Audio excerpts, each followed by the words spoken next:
Boston College won the coin toss and elected to receive, so we'll get a chance to see Phil Jurkovec right away.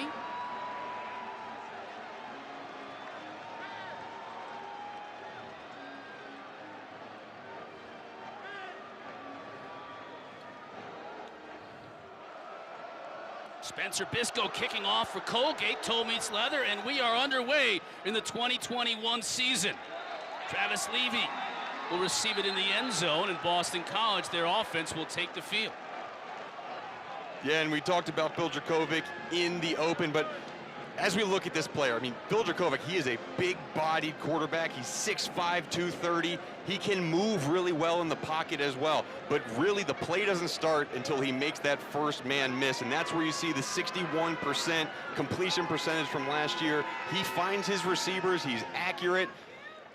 And this year, I think they're going to have a little more run game sprinkled in. We were asking Coach, said, are you just going to abandon the run like you did last year? He said, no way. We got to run the ball. No, they want to be a little bit more balanced in terms of their offensive attack. Travis Levy, the lone setback. Jurkovec to throw to Flowers immediately in the flat. Has room, turns the corner, 45, midfield, past midfield into Colgate territory. There's the explosiveness that we're so used to seeing from All-American candidate Zay Flowers. Yeah, and as we watch Zay Flowers, we talk to the coaches, and we just know by watching, if the ball is in his hands, he is explosive. The ball just a little quick swing pass out there, and he goes. He is almost impossible to take down. You saw the entire Colgate defense just trying to force him to the sidelines. Down the field, quick pass, whatever it is, get number 4 the ball. 33 yards for the Blitnikoff watch list receiver out of Florida. Now the give to Levy. Stutter steps in the backfield. Find some good room on the left side. Give him about 6 yards on first down. Yeah, and good push up front by this offensive line. As we look at this offensive line, they're returning all 5 starters from last year, and honestly, they were not happy with their production last year in the ground game. Good first carry pickup of 6 yards on that first down, and this is something they're going to need to establish. Reset the line of scrimmage in the defensive backfield to give the running backs like Travis Levy, Pat Garwo, Alex Sinkfield, and freshman Xavier Coleman room to run. Levy now flanked to Jurkovec's left, Flowers in motion. Now back to the right side, quick pop pass to Flowers. He's got blockers in front of him, cuts it back inside, still on his feet inside the 20, and brought down at the 18. All right, well, they've run 3 plays, and 2 of them have gone to number 4, and there's a reason why. All this is a little quick jet sweep where you get Luchetti out in front, the big tight end, but his ability to have vision of blindside tacklers coming and avoiding them, I mean, that's elite stuff, and that's stuff that will carry him on to the next level. Another 17 yards on the pitch and catch to Flowers. Jurkovec under center. Yes, some college quarterbacks do go under center, and Phil Jurkovec is one of them. On the rollout, hits his tight end Luchetti.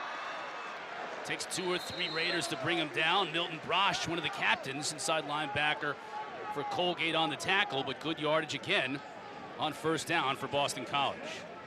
Yeah, again, combining the play action, fake that outside zone, and saw the tight end leaking back. A lot of these condensed formations for Boston College early in this game.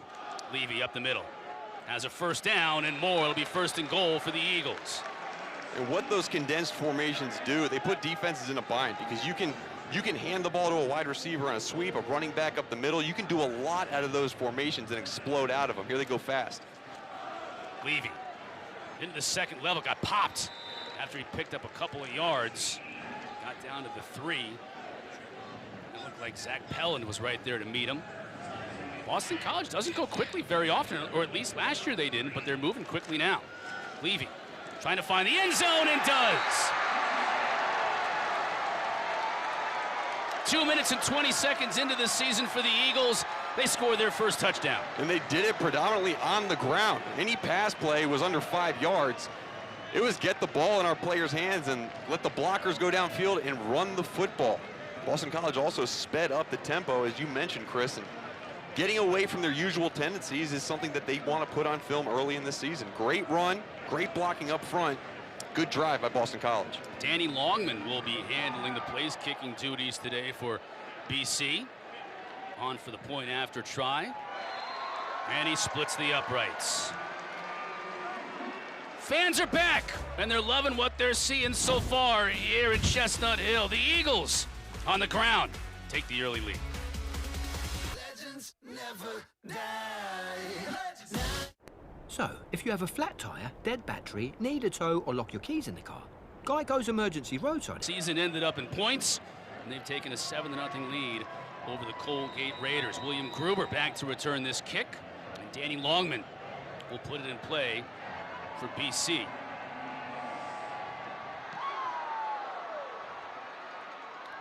Gruber, all Patriot League return man, calls a fair catch, and we'll get our first look at this offense under offensive coordinator Brent Basham, who we spoke to during the week, Mark, and head coach Stan DeCosti.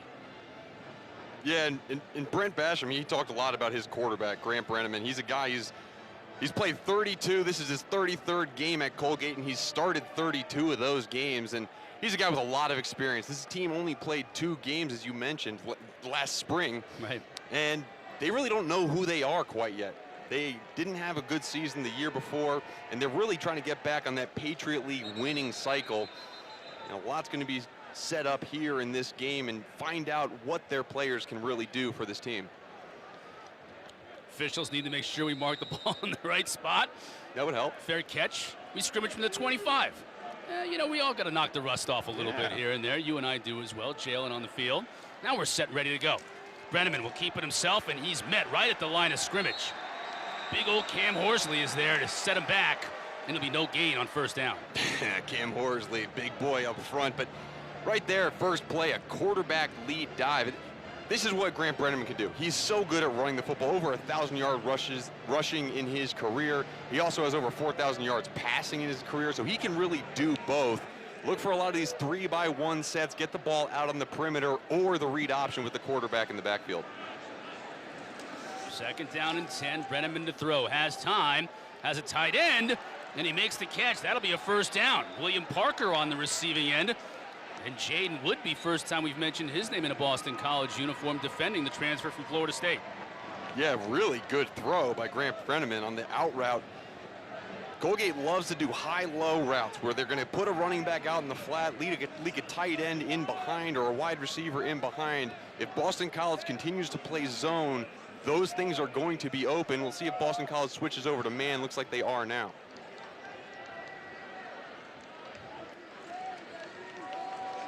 Brenneman, the give to Hurlman. Gets outside, picks up about 3 on first down. Hurlman, the main back in this backfield, not a typical Colgate back as far as what offensive coordinator Brent Basham was telling us. They normally have more of a downhill, a bruiser back, but Hurlman's the type of back that'll make you miss. Yeah, Malik Twyman's a guy that he was on this team last year and the previous couple years. He was that big bruiser. But you look at that there, Max Hurlman. I mean, he's a track guy. He played lacrosse in high school. He's making some guys miss, getting out there, getting shifty. Not a very highly recruited young man out of high school. As a matter of fact, Colgate was his only D1 offer, but I think he's going to be a really good back over the years. Nowhere to run for Hurlman on this play. Great penetration from Isaiah Graham Mobley and company. Yeah, and Brandon Barlow is in there too. Brandon Barlow, one of those fifth-year seniors coming in. He's, excited, able to make waves this year. But you look on that left side of your screen, the puller just could not get around. That was Michael Griggs, the right guard, pulling around, trying to block Brandon Barlow. Barlow was just too fast in the backfield. Third and a long 9 now for the Raiders. Yeah, look for pressure here. Boston College has their pressure package out in the field. See Sheeta Salah on the bottom of your screen at that end. He is their rush guy. The Eagles come with some pressure on the outside. Picked up initially. Brenneman, though, nowhere to go, and he'll be sacked. Cam Horsley again got that sack. Another big play, and it was Sheeta Salah off the edge that forced Brenneman to step up in the pocket. You see Sheeta Salah, number 11, getting his hands inside. Forced Brenneman to come up the middle. Good stop on third down after giving up a first down by Boston College defense. Forcing Colgate to punt, Travis Levy. Back to return this Shelby Pruitt kick. He'll let it bounce, pick it up on the hop. He'll be brought down after a gain of just a couple on the return. Eagles will take over from their own 27. Well, we talked about it in the open, Mark. Phil Jurkovec, the transfer from Notre Dame, grew up in the Pittsburgh area. Last year, his first year here in this offense. Coaches said, didn't even know him. really, because he couldn't even come into my office to meet with him. But he had a great year, and expecting big things from him this year. Oh yeah, well they knew him because they were watching him put up outrageous numbers on the field, but they didn't really know who he was as a person. And Frank Cignetti, the offensive coordinator, really said, look, I love coaching the man. I get to know the man, and then I get to let him understand football through his own lens. Now that Cignetti understands Jurkovec's lens, he can coach him even better. See if it pays off on the field. Jaden Williams, here's the freshman. They love this kid's talent. First down and more, out near the 40. Brosh again from his linebacker spot, making the stop. But these coaches at Boston College compare true freshman Jaden Williams out of Texas to Zay Flowers. They say, now we got a Zay Flowers type on the other side. Yeah, they said he's basically Zay Flowers, but bigger. I said, what? He can run like Zay Flowers, but he's bigger? That you saw right there, pretty good job on that that toss crack. However, Milton Brosh, I mean, he got there. He caught him. That was a good play by that middle linebacker. Now Alex Sinkfield in the backfield for the Eagles, a transfer from West Virginia, a little bit of a bigger back. Travis Levy, but very similar. Sinkfield now on the carry. Gets to the edge, collides with Blaine Briggs, an inside linebacker spot for the Raiders, and is able to fall forward for a gain of 4. Yeah, Blaine Briggs and Milton Brosh, two guys we've called their names early. They're the leaders of this Colgate defense. Really solid run defending linebackers in the middle of the field. They can both get downhill, and look at that eye black. That is absolutely fantastic. I love it. And a number 0 from linebacker with the eye black. That is LB swag right there. I love it. Also good tackle. One of the captains on this team, one of 2 captains on the defense for the Raiders. Sinkfield avoids the first tackler and picks up a couple. Connor Meyer. Well, I love the way Coach Paul Shafter described Connor Meyer. He says he's a fighter. And when you're in that 3-4 defense and you're that 0 technique nose tackle, you got to fight, because you're going to be getting bodies slamming into you on every play. Oh, you are. And he runs to the ball on screen plays. And now this is the first third down of the game that Boston College really needs to convert. I mean, this is prime opportunity for Colgate to make a stop. And Boston College comes out at the top of your screen, a little short receiver right there. Nice play defensively. That was William Gruber, the all-conference cornerback for the Raiders. And it looks like Colgate may force Boston College to punt on their second possession. Yeah, and that's exactly what happened. They kind of gave it away with the formation.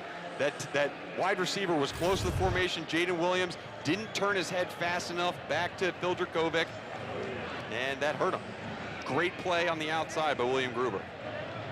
After BC marched right down the field on their first offensive possession, Colgate with a defensive stand, and they'll get the football back. Fair catch by Garrett Oakey, and the Raiders will get another opportunity here offensively for their second drive of the day. BC up early, 7-0 here in the first.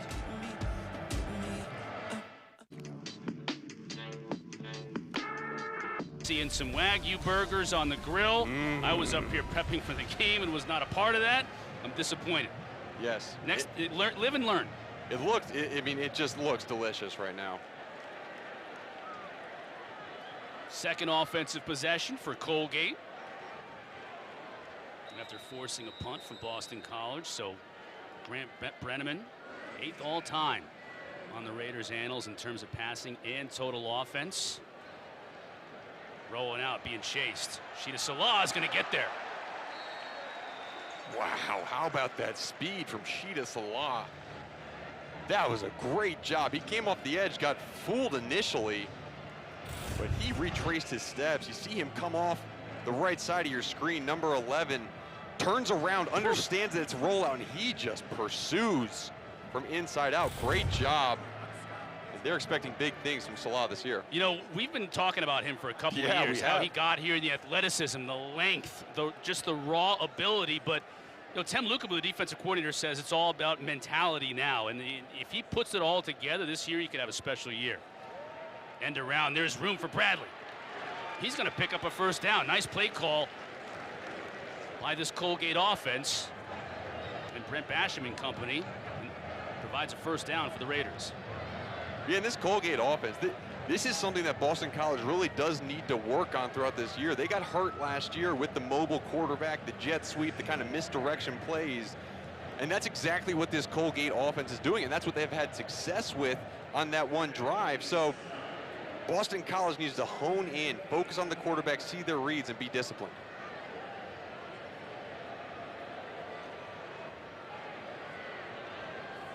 Brenneman adjusting the play from the gun. Perlman met almost as soon as he took the handoff by Salah coming down the line. He was able to fall forward for a yard. And that's exactly what we're talking about by Sheeta Salah, understanding that I have the dive man. I don't have to worry about the quarterback on that zone read. He comes right off the left edge, right down the line, and tackles the running back. That's a great play. And you talked about his confidence, Sheeta Salah's mentality. He put on weight. When I said, what did that do for him in terms of his confidence? They said he understands that he is physical enough to accomplish the things that he mentally thinks he can do, and that's going to take him to that next level. Great job on the last couple plays by Sheeta Salah. 6'4", 253 now to start the year is Salah. Brenneman to throw. Out in the flat as a receiver wide open. That's his tailback. Hurlman close to midfield. Another nice play by the Raiders. And Mike Palmer was there to bring him down, but not before a long play. Safety, Jason Maitre brings him down. Yeah, and Vinny DePalma, number 42, got caught up in the traffic. As an inside linebacker, you have to look outside. Are there any receivers or tight ends that could possibly get in my way covering this running back? They did get in his way. He did not get around it. Great play by Colgate, understanding leverage and getting the ball to their back out in the sideline. And Hurlman showing his versatility out of that tailback spot. Now carrying it, trying to find some room inside. It's tough sledding. Wrestled down by T.J. Ram. Donovan Ezeraku, the true freshman defensive end, is in on the play too, number 6. I am impressed with the way Colgate offensively is playing right now. Brent Basham has got a really good game plan going on. Boston College is playing tough and physically, but after that first offensive drive from Boston College, the momentum has really been on Colgate's side. And they've used a couple of big plays on this drive to get out of the shadow of their own goalpost now and get it into Boston College territory. 2nd down and 7. Boston College playing man-to-man. Brenneman to throw again, pressure up the middle, and just gets rid of it. All kinds of heat on him right through the middle of that line. Looked like that might have been Cam Horsley coming in. Yeah, it was good coverage on the back end, and really nothing open right away. They tried to get the running back in the flat again against the linebacker. And now it's 3rd down, a big 3rd down. Boston College side of the field. Let's see if Boston College brings pressure. Tem Lukabu loves to bring pressure. He's got both linebackers mugged up in that A gap. Let's see if they come, or most likely one will drop out and one will come. 4 wideouts in the tight end. Parker in there to provide a little protection. And the throw was behind Oki and covered nicely that time on the play by Sean Asbury. Yeah, Sean Asbury, true freshman playing that nickelback. Really good job of understanding where the wide receiver is. The wide receiver gets close to the white on the outside. Turn your head back because the ball has to be coming. That is a really, really good play by a true freshman defensive back for this Boston College team. Shelby Pruitt to punt the ball away for Colgate. Travis Levy standing on his own 10-yard line to receive it. End over end kick will get a good bounce. It does for Boston College, and down to the 25-yard line, and that's where BC will take over. Once again, an opportunity to see this explosive offense. To know that I'm stabilized here, whatever I'm doing, I can give it 100%. Call 1-800-814-4139 or on the web at In Pitt, then at 7:30, Northern Illinois and the Institute. BCC Network primetime matchup presented by Geico. A couple more games after ours. We're up to a pretty good start here, though. 7-0. Boston College took their first offensive drive, marched right down the field, but since then, Colgate has been sharp. Jaden Williams couldn't hang on to the ball on 1st down. It'll bring up 2nd down and 10. It's funny, when we talked to Jeff Hafley and about these freshmen, like Jaden Williams, he said, like, how good are they going to be right now? And he said, look, we don't know. They have great talent. They're awesome in practice. But when they hit the field, he said about 2 or 3 days ago, they started getting a little tight. You saw that little tightness out right there. by Jalen Williams dropping that pass. He'll reel that in. Luchetti in motion, now tight. Play action, Jurkovec rolling, hitting Luchetti. He hangs on and then drops it. Now they're going to roll this one incomplete. So 2 drops in a row for these Boston College receivers. And that one's easy. That one you absolutely have to come down with. Joey Luchetti, talked to the coach, they said he's our best all-round tight end. Obviously that includes blocking. But that's a position that Hunter Long played last year. He led the nation in receptions for tight end. And that is absolutely going to have to be caught if we want this pro-style offense to work. And Frank Signetti needs that from his tight end. Now brings up a 3rd and 10. Tough conversion for Boston College. Colgate brings just 4. It's picked up. Jurkovec with all kinds of time. Now he rolls the pocket, directs his receivers, and throws into open space, and it falls incomplete. So a 3-and-out forced by this Raider defense. Great job by Colgate defensively. Again, tried to look for his big tight end, Trey Barry, who transferred in from Jacksonville State. The 6'7" tight end in the middle of the field just wasn't able to adjust. But now Colgate defensively, off of 2 drop passes from Boston College, is going to get the ball back with great field position as Boston College is forced to punt.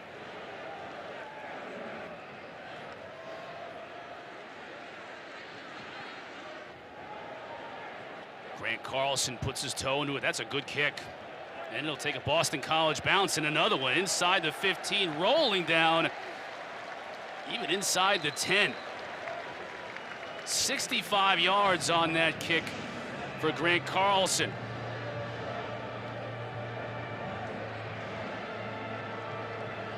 I mentioned Stan DeCoste. He's been a member of this Colgate program as a player and as an assistant for a long time. First year as head coach, was a teammate of Boston College defensive corner. That man right there, Tem Lukapu, when he was an all-conference linebacker at Colgate. Yeah, look at this old school football picture. They were a couple years apart, but they said they were buddies, both on the defensive side of the ball. You see them together. They actually coached together at Colgate in 2014. Tem coached the linebackers and Stan coached the defensive backs. And now they're reunited once again on this field, but opposite sides. Brenneman to throw quickly out to the flat.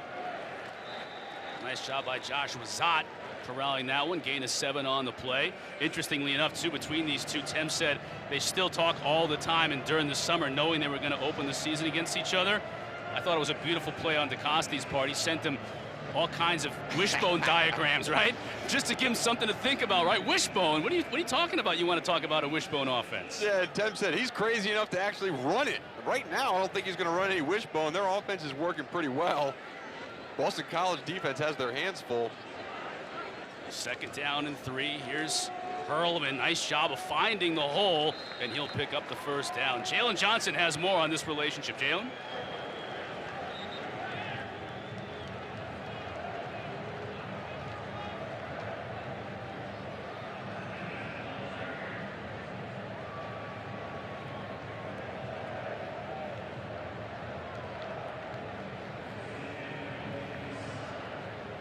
We'll check in with Jalen here in a little bit.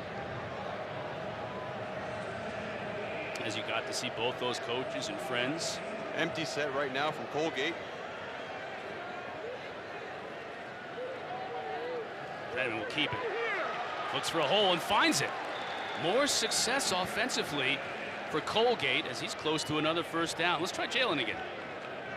Coach Lukapu said he wasn't sure how he was going to feel because it's the first time in his life that he's rooting against Colgate. But all that Jeff Hafley said was, please just don't give out our playbook. Just don't do it. Yeah, I don't think you have any worry about that.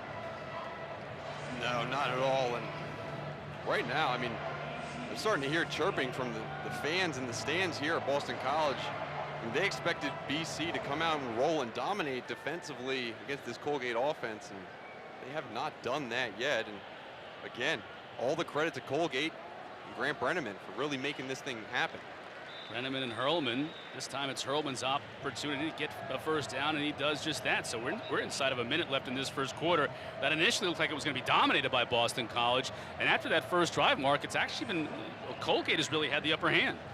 Yeah, they have, and it's been because of Boston College's self-inflicted mistakes.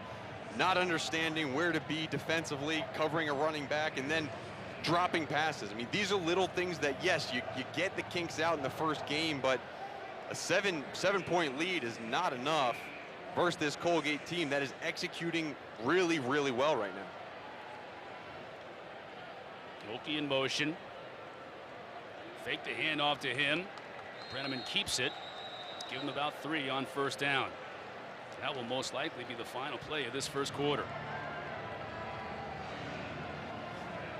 And as Tem Lukabu and Jeff Hafley get their team to the sidelines, one thing is on their mind. They are telling their team to focus. Focus in on the task at hand. Let's get this thing moving. And ACC Network football presented by Subway as we're getting set to start the second quarter. 2nd down and 7 for the Raiders. Boston College went 75 yards in their first drive of the game. Since then, last 2 drives, 20 total yards. They've been outgained 80-20 during that time frame as Casamajor just buries his head into the thick of that Boston College defense and picks up a couple. yeah, this Boston College defensive line, they're not at full strength right now. Chibuzi Onwuka, who was a projected starter, he's going to be out for the season. And then they got other guys who have been banged up. Marcus Valdez is out for this game. Had a cast on his hand at practice yesterday. So this defensive line, they're young, they're inexperienced. However, they need to stop giving up 2-3 yard gains with dives right up the middle. Now 3rd down, let's see if they get after the quarterback. William Parker in the backfield. Brenneman now pumps. Now he's under pressure, and Cito will bring him down. Sheeta Salah with his 2nd sack of the day. Yeah, really good twist game up front. We talked about the youth and inexperience on that defensive line. They brought the defensive tackles, went outside. The defensive ends came inside. Great loop play, good strength by Sheeta Salah to take quarterback down for a sack.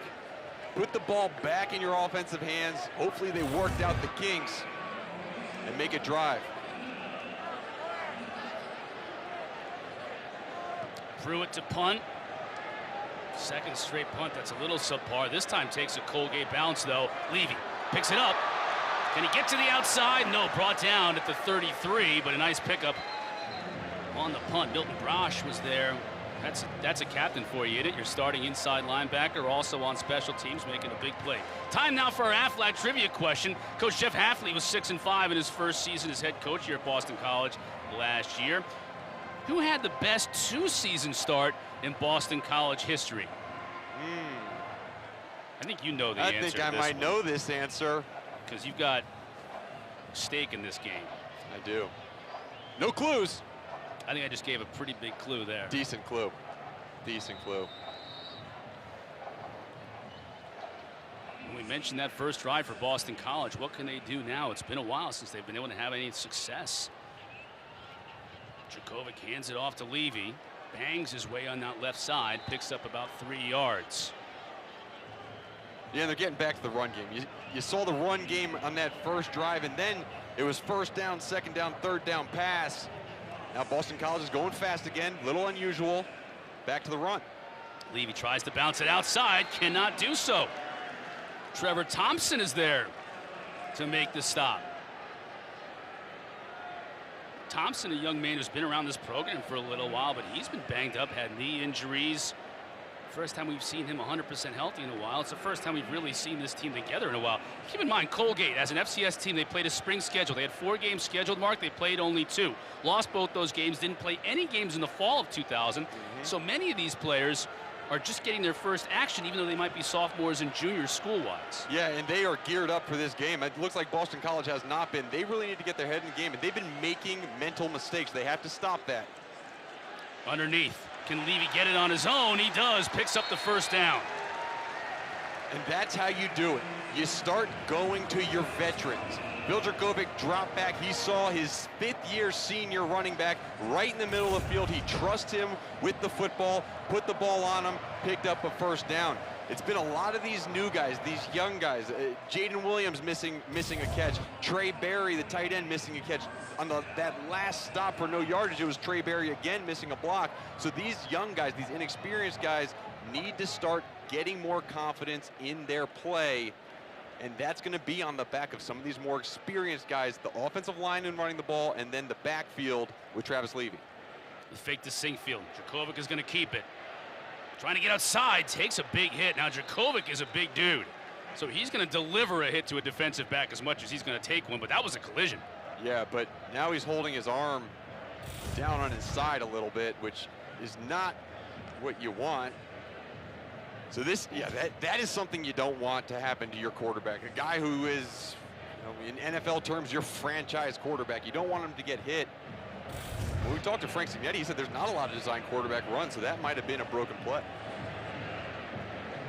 On a 1-yard gain early in the second quarter of your first game of the year. Now under center, Sinkfield, alone back, fake to him, play action. He's going to look to go deep. Now as a receiver wide open, that's the tight end Barry.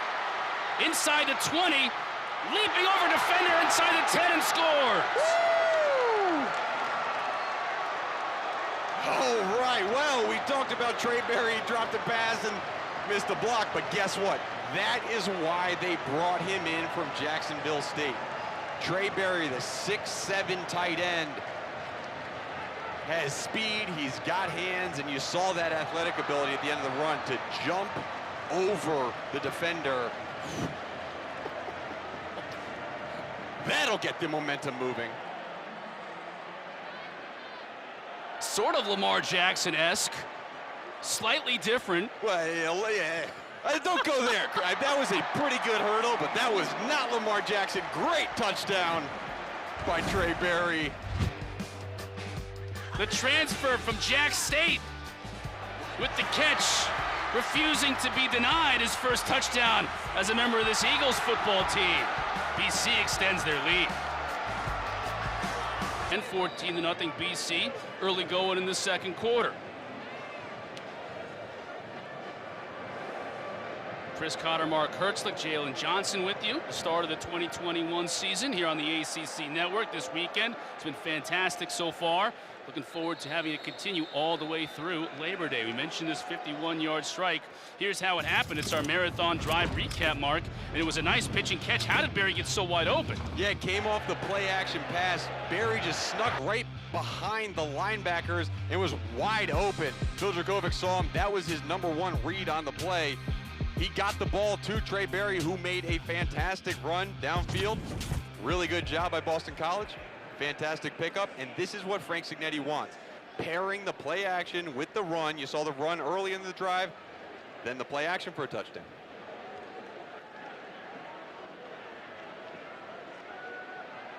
Raiders have played a nice first half. They just haven't been able to put any points on the board, and they won't on that play. Donovan Ezeraku, true freshman defensive end. Wow, just came crashing in off of his end spot and put the boom on Casa Major. Gosh, and look at him right there. I mean, he looks like an athlete. This is a true freshman. He's got to be 18 years old. 6'2", 240, came off the edge, lightning fast, beat the pulling guard and made a great play in the backfield. He could be the future at defensive end on the other side of Sheeta Salah. Oki in motion. Fake to him, Brenneman to throw. Over the middle, looking for his tight end, and just off the tip of his hands. Graham Mobley was patrolling the middle of the field there, and it just sailed right over his fingertips, and then receiver couldn't bring it down. Yeah, watch IGM. Isaiah Graham Mobley, number 19. He understands it's play action, and he has to cover the middle of the field. He understands where the receivers are, where his threats could come from. He looks right to him, makes a fantastic play. Almost got his hand on that ball. But that's what Boston College needs out of that middle linebacker position. Someone who can command the defense and cover that middle of the field. Josh Zott's a tall receiver too, 6'3" for Colgate, so you need someone that can go up and alter that play, which Graham Mobley did. Now 3rd and 13, pressure up the middle. Brenneman has to get rid of it to his tailback. Nice run near the first down marker. What a heck of an individual effort by Max Hurlman. I think he's going to come up about maybe 2 feet short, Mark, but great effort by Hurlman alone just to make it a play. And fantastic play call by Brent Basham, the offensive coordinator. He understood the situation. He goes 3rd and long. We saw what number 11 is going to do. We saw what number 6 is going to do. They are going to rush the passer. Let's throw a screen in behind them. Really good job, and then a great run after catch by Max Hurlman, refusing to go down. So Coach DeCoste and his staff will have a chance to think this one over if there is something to think over here. You're down 14, you're on the road. It is only the second quarter, and they will measure, although it seems that it's pretty clear that it's going to be short. Yeah, I think they should go for this one. I mean, you're playing a Power 5 school. You're still in this ball game. You got maybe half a yard to go. I'm keeping the ball in Grant Brenneman's hands, maybe running a little zone read, try to pick up that first down. So it will be 4th down, and to your point, Mark, about a half a yard, maybe even a little bit less.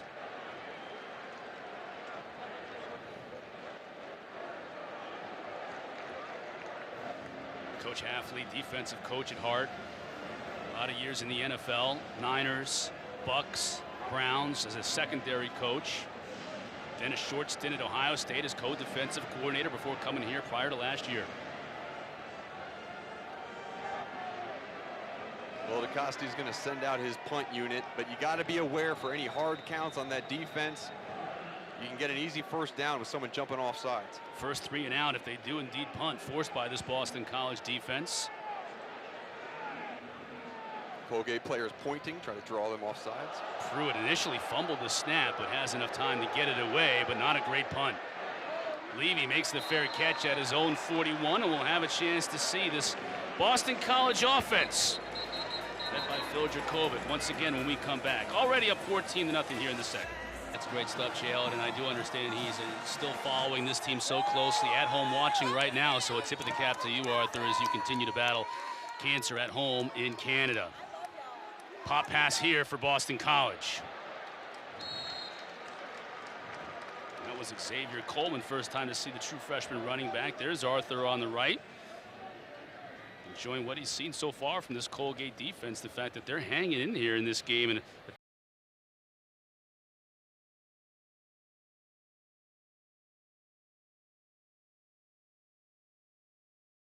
success. They won 10 games in 2018. Yeah, they sure did. And, you know, they won the Patriot League. They went far in the playoffs, and they're trying to get back to that. And if this is any indication of what they can do on the football field, Arthur's got to be proud of his guys. They've been playing well for the snap so far in this game against Boston College. Timeout for BC at the 8:34 mark here in the second quarter. We'll take it with him when we come back. Eagles on offense, up 14 here early.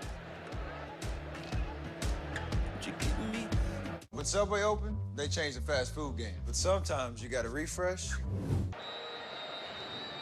Facing a 2nd down and 3 near midfield. Flowers in motion. Gonna get it out to him. What can he do on his own? He's got blockers in front, crashes into one, stays on his feet and picks up a first down.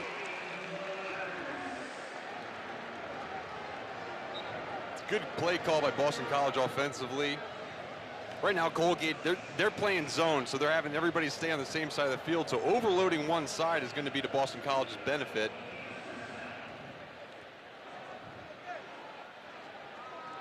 Sinkfield, nowhere to go as Colgate does a nice job bottling up at the point of attack.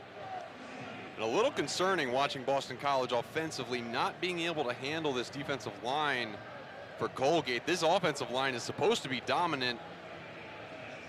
Haven't broken these big runs as of yet. And they're moving quickly. Another play action.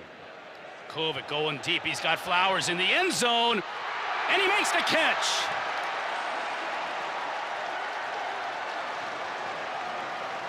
"38 yards. Every time number 4 has touched the football today, it's been a big play.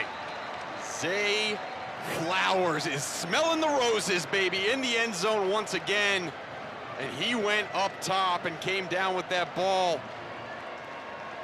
Pretty good coverage on the outside.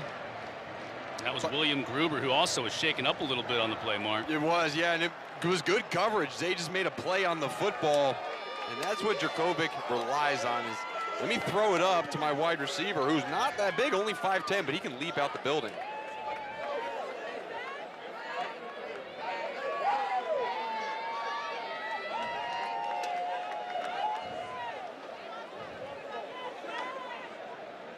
Here's Gruber now as the Colgate staff is looking at their all-conference, 2-time all-conference cornerback William Gruber.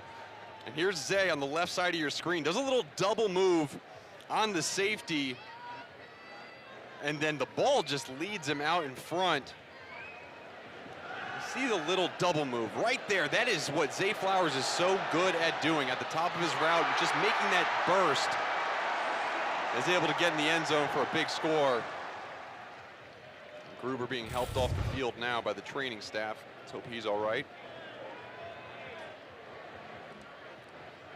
Yeah, and that's a big loss for Colgate, too, as they're breaking in 2 new starters at the safety positions here in the secondary, and they're really relying on Hurd and Gruber. They're 2 corners, both all Patriot League. And Gruber will go right to the locker room here with 7:42 left in the first half for further evaluation. Longman on for the PAT for BC. Clangs it off the upright, no good.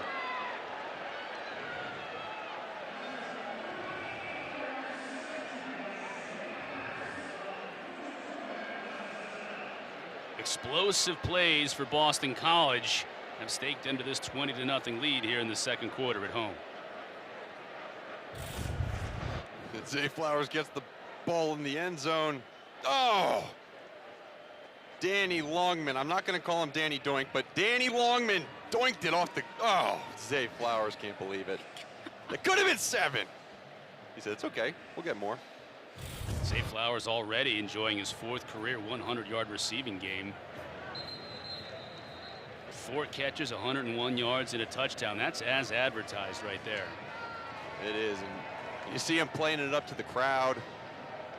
He's got them in his back pocket. Tell you what, Chris, he's almost as good at playing to the crowd as I was in my playing days. He's right up there. A little bit different, though. Hertzlich told me the story earlier this week about how when he came running out of the tunnel as a player, he was looking for someone on the other side to kill. Yes. I mean, you're already trying to identify a guy over there that you were going to go after. I was. Well, that's the dysfunctional mindset of a inside linebacker sometimes, but Zay is a little more cheery. And I have matured and grown, so don't worry, I'm locked in the booth now. You wouldn't want any of your, if you were a coach, you wouldn't want to have an inside linebacker that wasn't taking the field in eye black, that wasn't looking for someone on the other side, right? No, well, look at Blaine Briggs for Colgate. He's got that same eye black I used to rock. Love it. Love it. Double whammy for Boston College in the kicking game, stoinking it off the upright on the PAT and then kicking it out of bounds. And Aaron Boumeri, who was the kicker last year, he's not dressed today. Danny Longman is taking over the duties, who's very capable. Brenneman now kind of keeping himself on the draw play. Eludes one tackler. Falls forward for a gain of 3. For all the things that Colgate has done well on both sides of the football, Mark, but even offensively, the one thing they haven't done is be able to put any points on the board. No, they haven't been able to put points on the board. And Boston College, defensively has done their part. Colgate hasn't even gotten inside the 25-yard line. So they've done their part. It just hasn't looked as dominant as maybe people thought it would early on.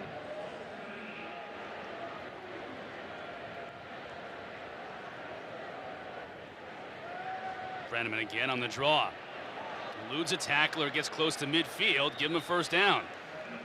Ty Clemens, the true freshman out of Decatur, Alabama, getting some playing time today and frustrated that he couldn't make the tackle in the backfield. Look at number 90. Yeah, and the Boston College fans, understand, look, we have a 20-0 lead right now. If Grant Brenneman does that for 10 yards, we'll probably be okay. But if anyone watched Braxton Burmeister for Virginia Tech play last night, I mean, if you give a quarterback like Braxton Burmeister that much space to run, he's going to score a touchdown. So Boston College needs to bottle up that quarterback run defensively. Great opportunity to practice that in this game. Give to Hurlman over the middle, picks up a couple. You think about some of the quarterbacks in the league, whether it's De'Ara King or Brennan Armstrong at Virginia, Sims at Georgia Tech. There are some guys that can run the football. Yeah, absolutely. And they'll be tested. Burmeister, you mentioned.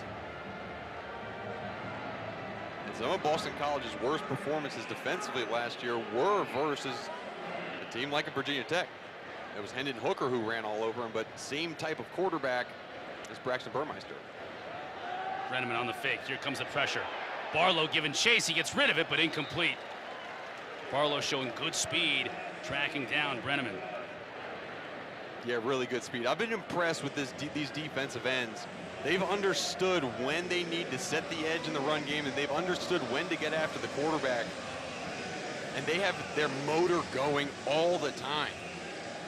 Vince Ogabasi, the defensive line coach, he's someone that Tem Lukabu, the defensive coordinator, said he is the best defensive line coach in the entire country. And those are no small words, obviously, but he feels very strongly about it and brings up third down. Linebackers up in the line of scrimmage again, showing pressure.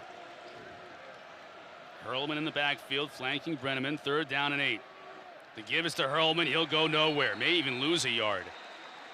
Graham Mobley, Sheeta Salah, among a host of Eagles to make the stop. Great job by Isaiah Graham Mobley, number 19 in the middle of your screen. You see him take on number 68, the center, and push him backwards, extended his arms, ripped him away from his body, and made a play on the football. IGM transferred in from Temple this past year, along with Chris Banks, defensive tackle. And IGM's making his name felt on this field already today. Once again, Shelby Pruitt in the kick for Colgate. Levy deep for the Boston College Eagles.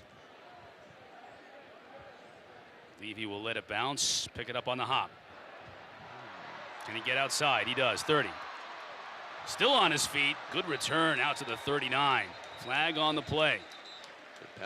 Let's check this marker. Yeah, penalty flag down, and it's in the area of holding. However, Levy did look like he signaled for a fair catch and let it bounce.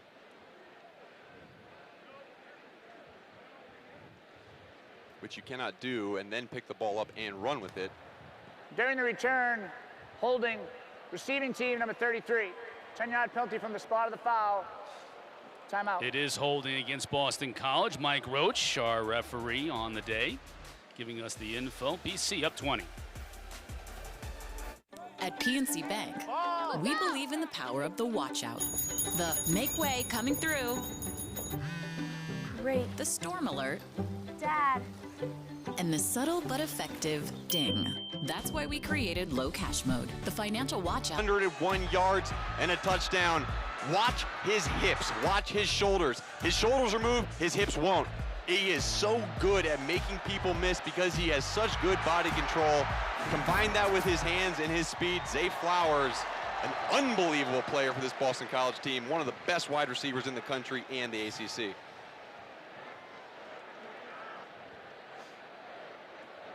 .442 left to go in this first half. Boston College with another opportunity here after the punt and the holding call against the Eagles. They've moved back now. They'll scrimmage from right about their own 11-yard line. Phil Jurkovec started the game 4 for 4 passing, then went 0 for 4. Kind of a little bit of a rough patch there in the middle, Mark, but since then he's gone 5 for 5 and has found Zay Flowers for the score. After further review, number 23, the receiving started going back to old reliables. You know, it started up front with Travis Levy getting a little check down and then opened it up to Trey Barry, Zay Flowers down the field. And I think Phil Jurkovec has settled in to this offensive system. We'll see if he continues that the rest of this half. The officials were looking to see if Levy had called for a fair catch before returning that kick, and they determined that that was not the case.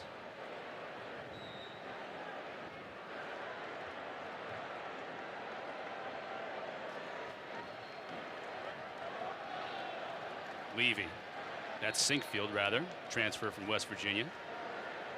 Let's take a look at what the officials were looking at there to see if Levy did indeed call a fair catch. What do you think here, Mark? Yeah, it looks like he was getting ready to call a fair catch right there, but the hand has to go clearly over the head and wave back and forth. There's an actual wave over the head that needs to occur. It did not occur. I think it's a good call by the officials. However, the holding call did back them up anyways. Sinkfield picked up 3 on first down.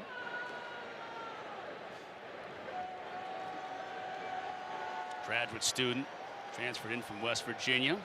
Young man out of Boynton Beach, Florida. Ran for 436 yards last year in an abbreviated season for West Virginia. There he is, bouncing off defenders and picking up a first down. Yeah, you know, West Virginia, he was behind Letty Brown. Fantastic running back. And great practice. Just so good. And I think what Sinkfield wanted, he said, look, I have the ability to make these things happen myself. So let's go to a place like Boston College. He understands that Boston College will throw the ball out of the backfield. Sinkfield is very good at receiving. But one of the things that coaches said that he was not utilized at West Virginia very well is in between the tackles. He's got really strong lower body and got some power to him. We saw him break a couple tackles on that last run.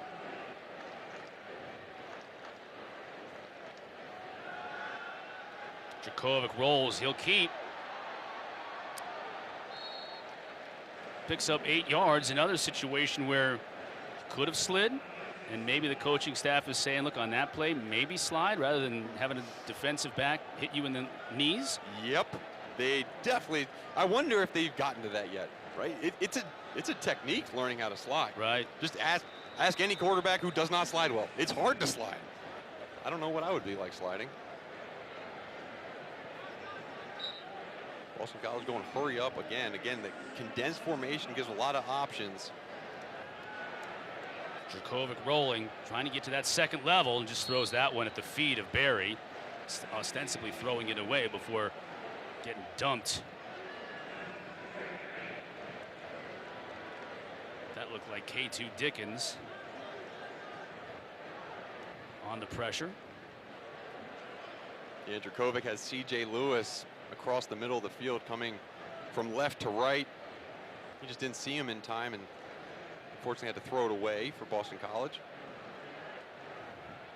But you saw a bunch of the outside zone run to Sinkfield, the outside zone play action, and now the jet sweep out of the same formation. Defended well by Colgate. Really well. Colin Hurd, among a host of others there to bring Flowers down for really no gain, maybe even lost a yard. Yeah, and a really good tackle by Colin Hurd. You know, he went for those legs. Sometimes it's hard to tackle a guy like Zay Flowers at his feet because he is so quick and shifty.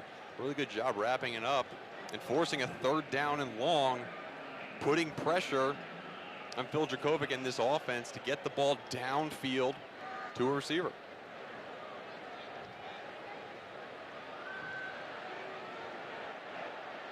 Has all kinds of time and a receiver open. That's C.J. Lewis inside the 40. Stiff arming a defender out of bounds at the 35.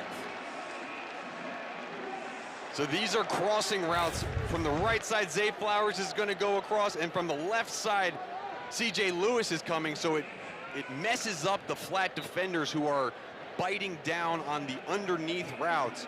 Really good job by the offensive line, giving Phil Jurkovec enough time to let the routes develop down the field. Hit his target wide open for that 1st down. 31 yards. BC now back in business inside Colgate territory. Play fake to Levy.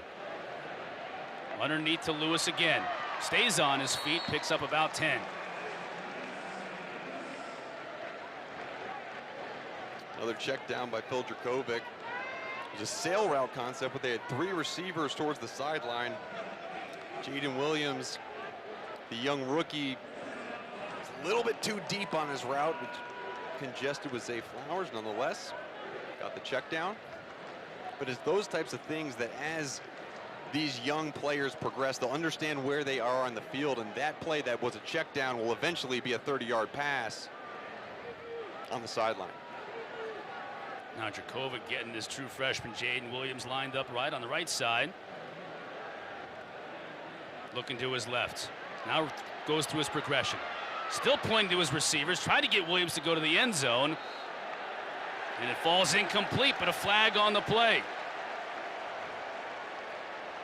Jurkovec's pointing at his receivers. He's looking at young number 8. He said, you need to go. Go. When I start scrambling, defense, you need to either come back to me, give me a target to throw to, or go down deep, give me a place to throw over top. Holding on Owen Goss. Correction. Free safety on the play. Pass interference on the defense. 15-yard penalty. As Williams was trying to get deep. Yeah, I didn't see anything on that replay. It must have been before that, as Williams was moving down the field. This will be a fresh set of downs for BC as they've worked this. They got the ball with about 4.5 minutes left on the clock, Mark, and they've worked the clock to perfection in terms of getting the ball in the red zone now. Yeah, they have. And this red zone territory, this is when number 3, Trey Barry, the big tight end, could come be a factor in the pass game.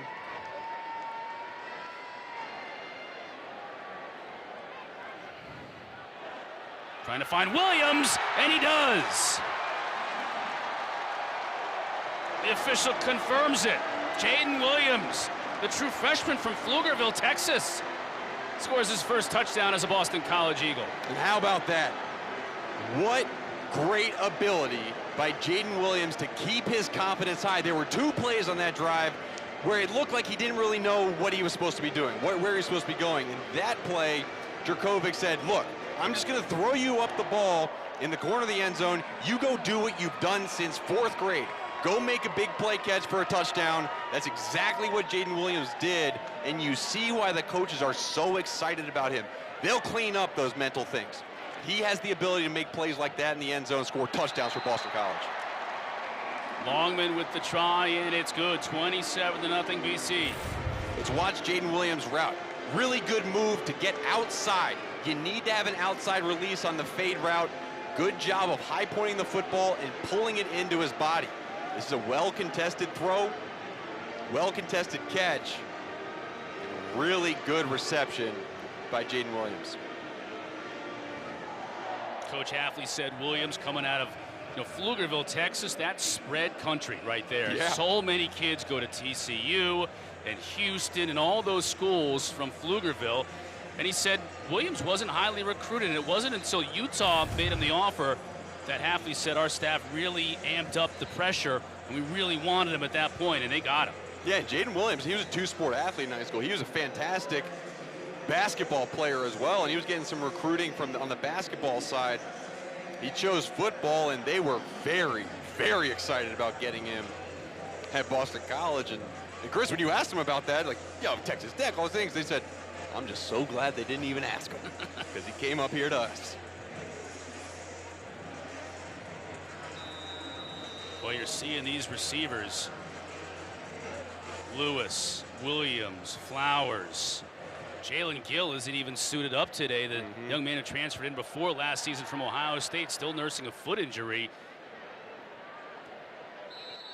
As Spencer with the fair catch, 25-yard line. That's where Colgate will scrimmage. Don't forget, coming up at 4 Eastern here on the ACC Network, Week 1 continues. UMass and Pitt.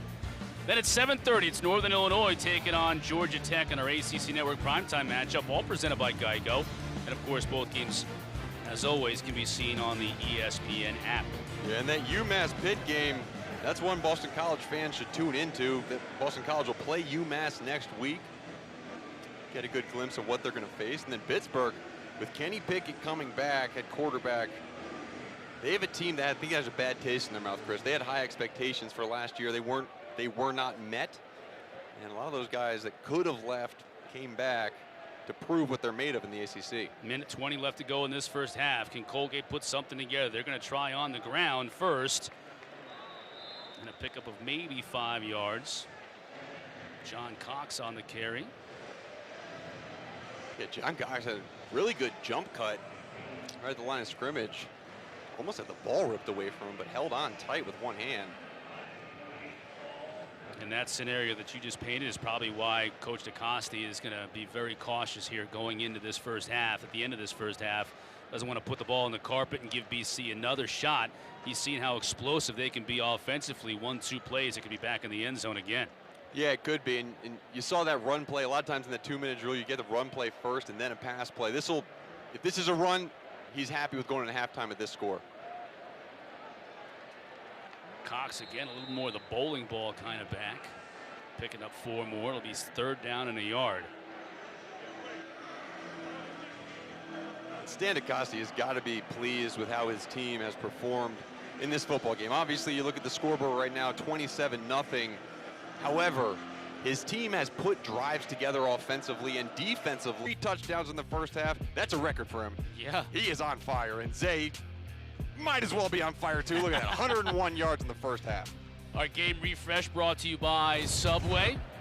Both those players hot. So probably a meatball sub then, since you want to get a hot sub instead of a cold sub. Yeah, 2 meatballs. Those 2 players and really the entire receiving corps, because you saw Barry, the new tight end, the transfer in. You saw Jaden Williams, a true freshman, scoring a touchdown. And now Colgate with an opportunity here to get something done. And we saw some positive things from the Raiders in that first half. They just weren't able to sustain drives long enough to put points on the board offensively. Yeah, well, they weren't able to convert on third down. They've had 5 opportunities on third down to convert, and Boston College defense has stopped them every single time. They have picked up first downs on that second down play. They actually lead in time of possession. But you're right, Chris, if Colgate wants to continue their success, especially as they move forward throughout the Patriot League this year, they have to get better on third down completion percentage. Grant Brenneman back at quarterback for Colgate. Max Hurleman at tailback as they'll scrimmage from their own 25. Oki now on the jet sweep. Brought down by Barlow after the gain of about 4. Jalen Johnson had a chance to catch up with Coach DeCoste coming out of the locker room.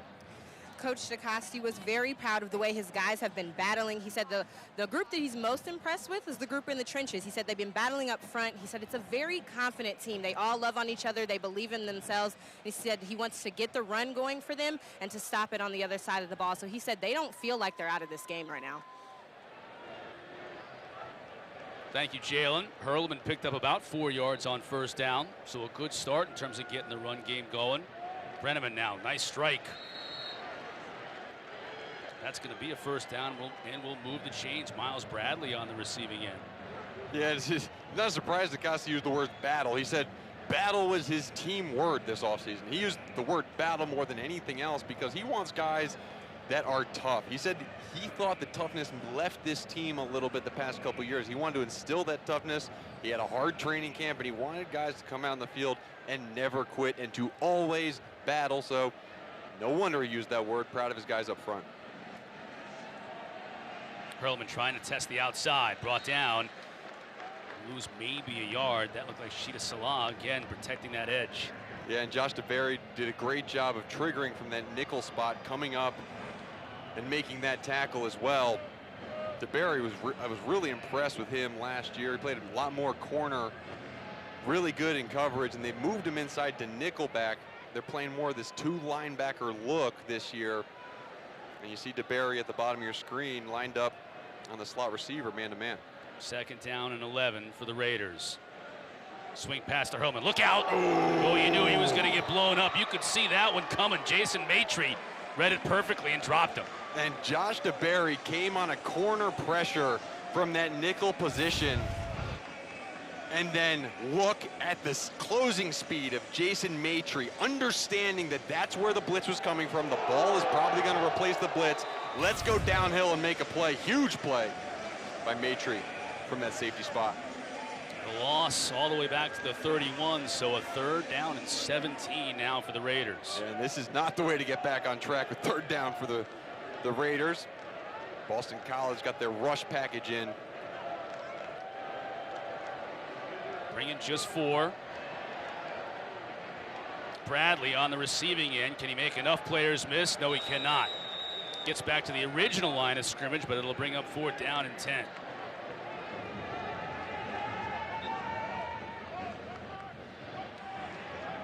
For Tim Lukabu's defense, they're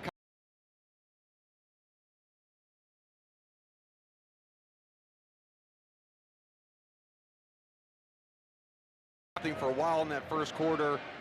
Now the game score-wise is 27-0. A little bit more breathing room. However, you want to get your team used to those 3 and outs, getting the ball back to your offense. Great job by Boston College defense. Levy on the receiving end of this punt. Pruitt, that's his best kick of the day, even though it sails out of bounds. Nice catch. Is that Tim who made that catch? Pretty good catch. Yeah, it was Tim. Who says defensive players don't have good hands? Not me. 27-0 BC on top. You have a crock on your Felt in the deep south areas of Louisiana, Mississippi, and of course the flooding in the mid-Atlantic and here in the Northeast as well. Thousands affected by this hurricane flooding. Yeah, our prayers are going to these families of these players, but all these families who are dealing with, loss of homes, loss of just everything that they know and they love. And it's a very tough time for a lot of people, and our thoughts and prayers are going out to them for sure. Good look at Xavier Coleman here, smaller back, but the true freshman out of, speaking of New Jersey, Willingboro, New Jersey, 3-star cat at a high school coming in. They expect a lot of things out of him. A different dynamic than the other backs that they bring to the table. Yeah, and they said he has really good vision. You saw some of that vision on that last play. He's a really good zone runner. It's difficult to be a good zone runner so young because you have to be patient enough to let things develop. He apparently has that. We saw that patience on that play. Good cutback. Picked up positive yards and a third down. Big boy Phil Jurkovec is just going to barrel ahead for a quarterback sneak. When we talked to Frank Signetti, he said that's the design quarterback run. I'll give it to my quarterback on 3rd and 1, 4th and 1. We saw a lot of the design quarterback run aside from that in that first quarter. Colgate player down on the field. See if we can get a number on this young man. Looks like that might be Connor Meyer, nose tackle. You know, one thing about Jurkovec too, and how much we rarely see in the college game, Mark, a quarterback under center. Yeah. And when you're in short yardage situation, the benefit of having a big quarterback that can get you short yards out of that under center formation is huge. It is. We'll check on this Colgate player, Meyer, when we come back. BC up 27-0. And guys, here, game day is every day. Our training doesn't stop. Do it again, run it again. Round face, straight hair. Short on back and sides and long on top. Year-old Jack Giorgio, he's a part of an organization called Team Impact, and they pair kids who are dealing with chronic illnesses with college sports teams across the country. Jack in 2019 had a brain tumor, and he had to go through over 60 weeks of chemo, and before the game, he was on the field for the national anthem. That is great. Good story, Mark. I know you know a lot about that program, too. Oh, yeah. Team Impact's fantastic, and they have great matches with Boston College. Actually, 6 of the teams, including football, obviously with Jack, but women's lacrosse, men's soccer, men, women's ice hockey, and then the swim and diving team. They all have one of these kids who has been signed to their teams, and they had these big signing days, which is what you saw previously with Jeff Hafley in it. But it's just a really good organization, and it makes sure that none of these kids, due to an illness, are left on the sidelines. They're all a part of this team. Yeah, pretty cool. You saw Jack waving the flag, the national anthem here on the field before today's game, so it's a cool moment. Jurkovec under pressure, hit as he releases it, finds Zay on the corner, and he makes the catch. Another big play to Zay Flowers. Yeah, and you know this throw by Jurkovec, it's a good throw. He's throwing it off his back foot to the sideline. However, Zay Flowers makes this play. He sees the ball in the air. He understands where he is on the field, and he does it so effortlessly. I mean, this ball's up there. A receiver that doesn't have as much awareness maybe would have gone out of bounds, maybe wouldn't have caught that ball. But he just has so much confidence and awareness where he is on the field. Fantastic catch. His big day continues, well over 100 yards receiving, and has that first half touchdown. I've tried so hard all day not to say big play, big day, Zay, but it's just so easy to say. I think it's he is just so the way good. It works, right? Yeah. Maybe a little frustration on the outside here. Yeah, he might be small. He's tough. Look at this. Going in for a block, hands inside. One a little bit on the outside. Colin Hurd, one of the captains of this team, this Colgate team. 2 of them have been battling all day. I love that there was no flag either, because those were 2 guys just playing football. Good stuff. Fake to Coleman. Jurkovec is looking Zay's way. Instead checks underneath, then finds Taji Johnson. Flag on the play. Let's check the marker, but that's another time we've seen that a few times today where he's tried to go up top to Zay and instead opting to go underneath and finding a receiver for a big gain. That time 24 yards. Yeah, the flag's in the backfield, the area of holding call. Probably coming back, but you're right, Chris. Good job about us clearing out the defenders with Zay and letting someone else come in behind. And that's Taji Johnson, one of the bigger guys. 6'3", 220-pounder, but you see on the left side, 78, Tyler Vrabel. Got a little too much bend at his hips, back on his heels, and good job up front by linebacker Jared Petricek, just pushing back Vrabel and getting the holding call.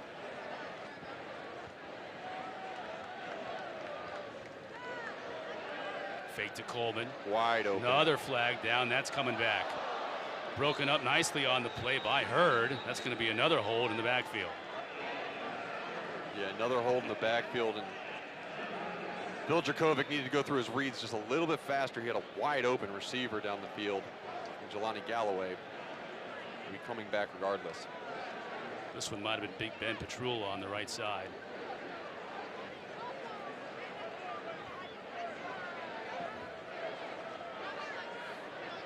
Colgate declined the call. Bringing up 3rd down and long. Yeah, 3rd and forever is 3rd and forever, whether it's 3rd and 17 or 3rd and 25. Raiders and defensive coordinator Paul Schaffner are hoping to get off the field here and bring the offense back on. Let's see what Frank Cignetti has cooked up here for a 3rd and 17. Colgate's showing pressure. See if they keep running back in the block.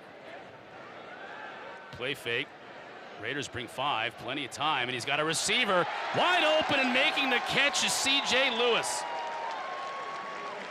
These deep crossing routes have been so effective for Boston College in this game.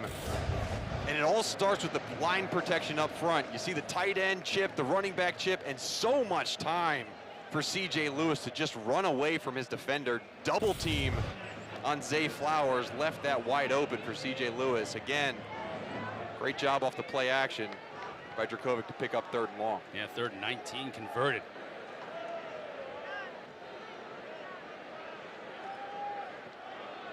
Levy in the backfield, slips 1 tackle.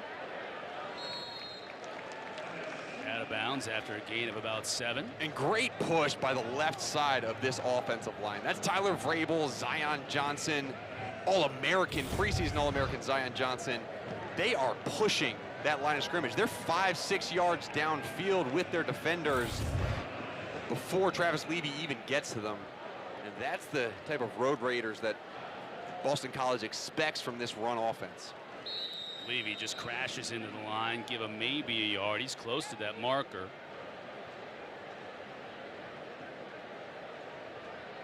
See big Alec Lindstrom, hands on his hips. He's a funny guy. Alec Lindstrom. His character. Affectionately known as Rick by his teammates. Catching his breath right there. His older brother in the NFL, Chris Lindstrom.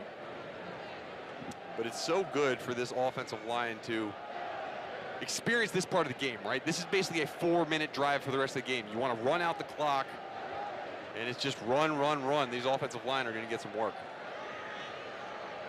Double tight ends. Jurkovec opting to keep it, and the whistle blew. It sounded before, yeah, timeout. Hafley was running down there to get the official's attention, called the timeout before Jurkovec took the snap. Jeff Hafley turned around to Frank Cignetti. Said, what's the call? We want Phil Jurkovec to go outside. See what they draw when we come back from this break. 3rd and 1, Boston College. And she gives me this. It's not what I wanted. Obviously, you don't have that problem. Seriously, man, it looks fine. Come on, be honest. I even brought her a picture. We might start referring to him as Rick as well. But and like he does these food reviews, Chris, and we've seen him online. If you haven't seen him, check out his Instagram. I think it's called Rick's Reviews. But he will like taste test all these foods. He's gotten into cooking. Right. Really eccentric guy. But like, that's what you want out of your offensive line. You want a guy who loves food. Most centers, though, aren't eccentric, though, right? No. Because they're more of cerebral types. Right. Well, maybe he might be cerebral in these reviews. And eccentric, like right. Getting the aiolis in there. You never know how sophisticated it gets. It's taste testing, but it doesn't seem like it's in his mouth long enough for him to taste it. I mean, he inhales that stuff. Or he has weak taste buds because it takes 3 bites for him to get in any review. So here's Zay with room. Can he make one man miss? Oh, good tackle. Good tackle, right. Wow, I was about to say, that is, as a defender. Colin Troop coming up to make the stop. That is one of the scariest positions to be in.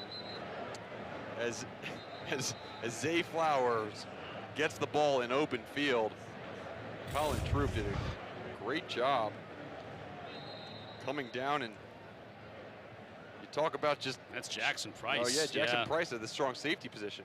He's you talk injured. about taking away the grass and just shooting for your shot, great job, great tackle. Yeah, Jackson Price banged up a little bit on the play. They're looking at him over on the Colgate sideline, but a really nice job. There he is,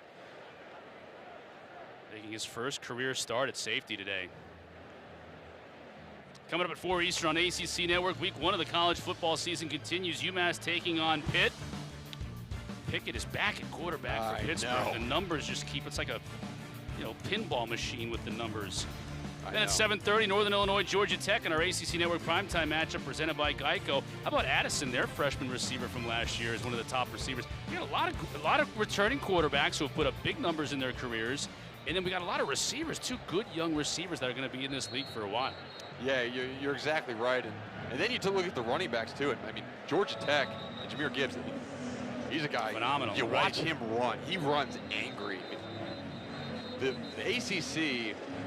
Some of these teams that we haven't expected much over the past couple years have really found their rhythm, understand who they are.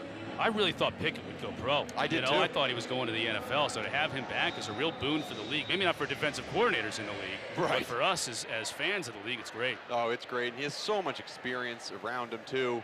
Some young guys who, as you mentioned, are very explosive on the outside. And that defense, Pittsburgh's defense, they are always so good at getting to the quarterback. Wayne Briggs on the stop. These inside linebackers, Briggs and Brosh, have been active today for Colgate. So it'll bring up a 3rd down here, 3rd down and 4, so they can pick up a 1st down inside the 3 can BC. Yeah, we call this defensively a 4-point play. You stop them here, they don't get a 1st down. They have to settle for a field goal rather than getting a touchdown, thus saving your team 4 points. They've converted all 3 of their 3rd downs on this drive so far. Can they make it a perfect 4? Jurkovec just too low for Zay Flowers to handle. He's going to look at him. He's saying just a little bit higher, Phil, and I got another touchdown. I know, and they have such a good relationship that Zay saying a little higher isn't him dissing his quarterback. He's just saying, look, this is what we got to get. Get the ball a little bit higher. He's also upset with himself too because could have got. Maybe he's saying it to himself. Pick that up off the carpet, Zay. Yeah. Either way, that's a play that should be made by those 2. They have the capability and the effectiveness to do that. It has to be made and completed. And not going to affect this game, but will affect the game down the road if they can't clean that up. Danny Longman converts the field goal. Aaron Boumeri not dressed today, so Longman getting the call and making the most of his opportunity to put some points on the board. 3 more for the Eagles. They extend their lead 30-0. Talked about Pickett coming back for BC. Multi-talented Kenny Pickett, trick shot artist. This stuff just blows my mind. Yeah, I'm always thinking there's got to be some camera trick happening. Right. That's Morrissey, his center from last year, too, who's no longer there. He was just sitting in the stands. Have you ever tried to throw in a football sitting down? There's a lot of trust between quarterback and center, so when you got that cone on your head and your quarterback's trying to knock it off, it's definitely showing the trust there. I want to see the 3 takes before that where he hit him right in the face. And Jimmy Morrissey just stood there and took it. But you look at this, 5th in Pittsburgh history with almost 8,000 passing yards. That is amongst some really fantastic quarterbacks, too, that have come through Pitt. We'll have a chance to add on to that following us here on the ACC Network. UMass and Pitt, Northern Illinois, Georgia Tech, our nightcap. Boston College with the arm swing get off. With new uniforms, too. What do Their you think about the new uniforms are awesome. Chris, they're getting close to the top of the ACC in terms of uniforms. I think very simple, too. You know, they've kind of lost some of the striping this year, so just keeping it very simple. The white pants, the red jerseys, the big numbers, big white numbers. Limited the striping, no helmet stripe anymore. It's sort of that matte gold. You know what's fun, too? I talked to Pat Kraft this offseason as he was getting ready to show out these new uniforms, and he designed them. You know, he basically said, look, this is what I like them to be. As the new athletic director here at this school, he said these things look clean, they look sharp, it looks kind of old school football. I like them too.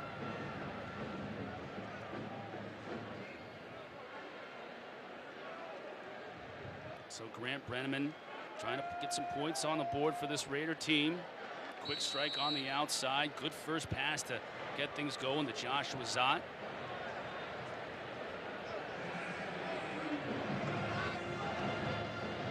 Pick up a 6 on first down. Colgate takes on Stony Brook next week. Even with this score, Mark, 30-0, I think there's certainly some things that Coach DeCoste and his staff and his players can build on coming out of this game. Yeah, they've definitely been effective in the run game. They've been good up front. I think the offensive line has played well together. We talked about them. They've returned 4 guys from last year. So that's something they can definitely build off. A flag down, looks like a face mask. Could be Hurleman on the run, picked up the first down on his own. We may get some yardage tacked on to the end of it. Personal foul, face mask. Personal foul, face Defense mask. number 99. A 15-yard penalty be added to the end of the run. First down. The infraction occurred. Hurleman did a nice job of setting up the defender here and bouncing it outside, and then right at the end. Yeah, that looks like number 99, big TJ Ram. Just got a hold of that face mask on the way down.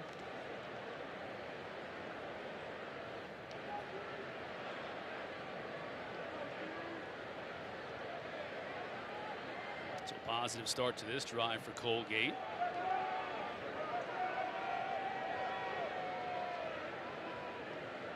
Brenneman to throw. Nope. Now on the draw, design quarterback draw. Give him 3. Barlow on the stop.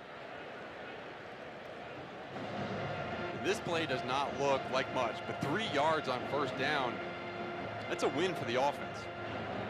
You get 3 yards on first down, 3 yards on second down, and you're left with a third and really convertible 4 yards for that third down, try to get a first down. And so again, as we look at this team right now, Colgate offensively, those 3-yard gains versus Boston College, those will be 5-yard gains in the Patriot League when they go back and play in their league. A lot of stuff to build on for Stan DeCoste in this Colgate offense. Brenneman forced out of the pocket, now rolling to his right. Hits his fullback / tight end, William Parker, coming into this game with just 1 career reception, so doubling that.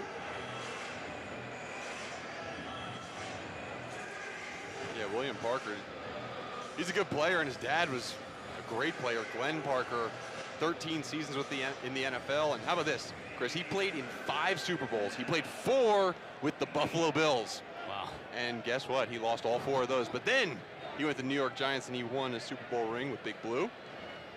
That's the key right there to eventually finally get that ring. Switch teams. So many Bills did not get that ring. Jet sweep. That looked like Josh Zott. Josh Zott they got some big receivers here. Zott is 6'3", 200. Yeah. Ryan CK, you haven't seen in this game, 6'4", 215. Yeah, and Zott is obviously multi-dimensional too. You're kind of a jump ball guy, but he can run the jet sweep, the reverse. Picking up the first down. As we tick down to the final minute of this third quarter. Colgate fans hoping they can put some points on the board. Get some positive work in here in the final quarter plus of this game.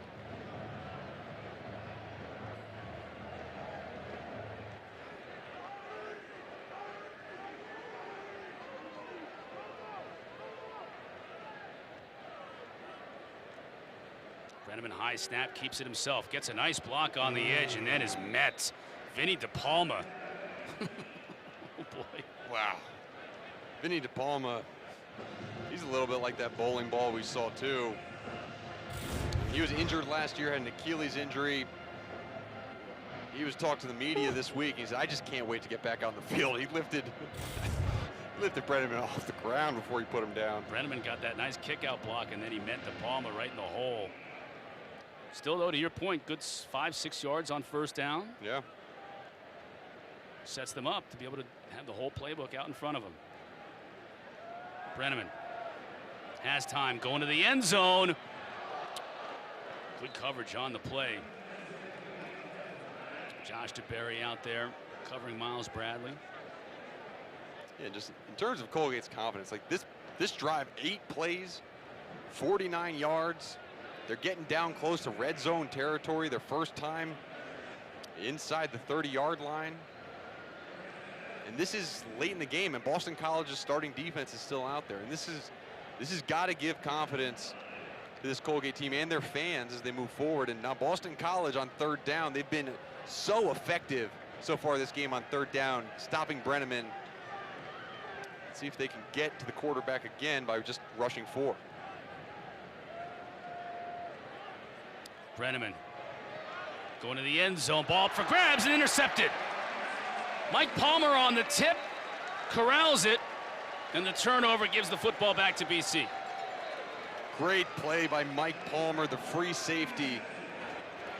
6th-year guy, came back for a fantastic career here at Boston College. What a way to start off this season. Interception in the end zone. Get the ball back to his team when we come back.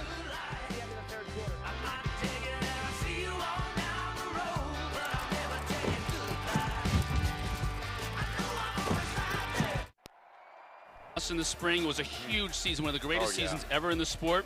Look at the ACC teams and the numbers to the left. Oh my God. The ACC is dominant in field hockey. Virginia and Towson tomorrow. Starts it off at noon, so check out those 2 games. Yeah, I'm a big field hockey fan too. My mom used to coach college field hockey growing up, so I was around that sport a lot. Phil Jurkovec still in the game here to start the 4th quarter, up 30-0. You surprised at that? A little surprised, however, I don't think they're going to put him in any risky situations. I think they have so much confidence in this offensive line. This is more conditioning than anything. You only get these guys for so many hours during the summer, and game speed is different regardless of the opponent, regardless of the score. So I think the coaches want Phil in his 2nd year with this offense to understand what it feels like to play a whole game before they have their real first competition. Maybe against Temple, maybe against Missouri, who knows? But I wouldn't expect to see him play the whole game versus UMass if the score is similar next week.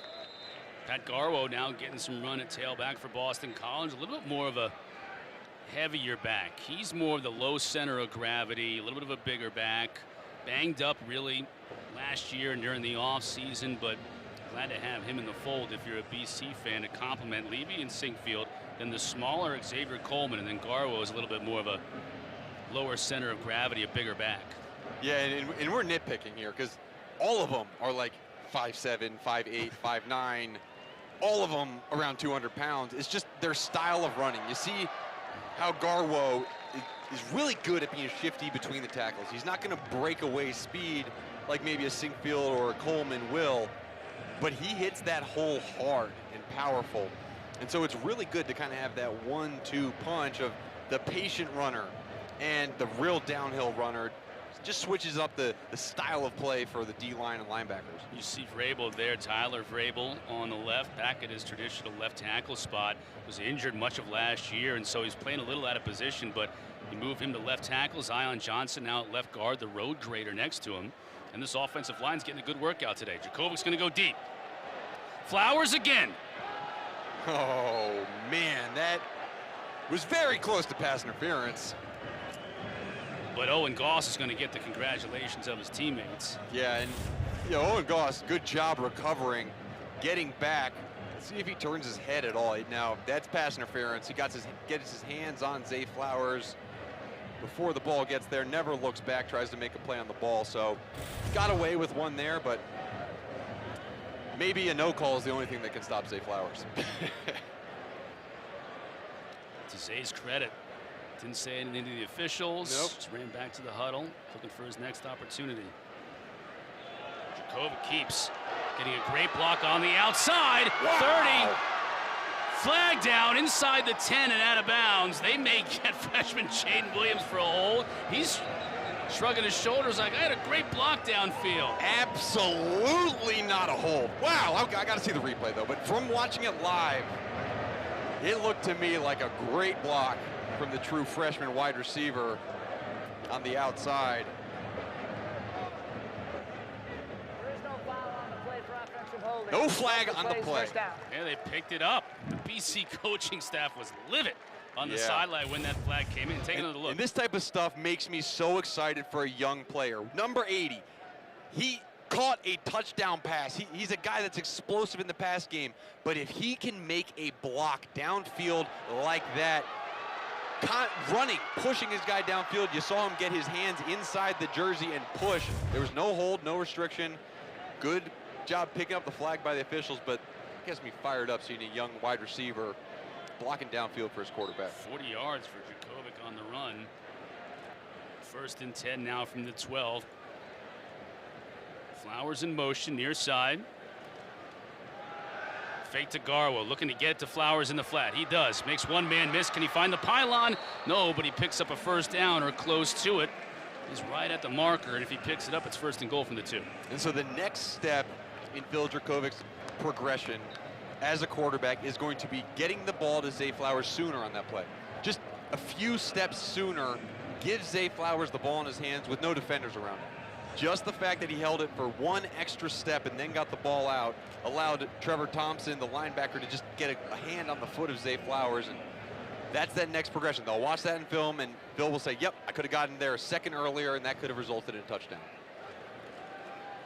Garwo takes the handoff, pounds into the end zone for a score. There's Pat Kraft right there cheering on his offense. Talking to Pat Kraft, he is an athletic director. He is a fan of all the sports. He's done big changes and remodels to this Boston College organization. But when you talk to him, he is a football guy at heart. He loves seeing his teams, his Eagles, score touchdowns.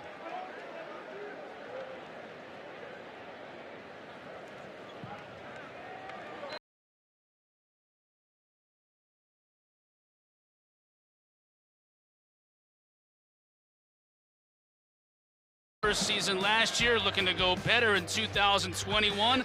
They're off to a good start today.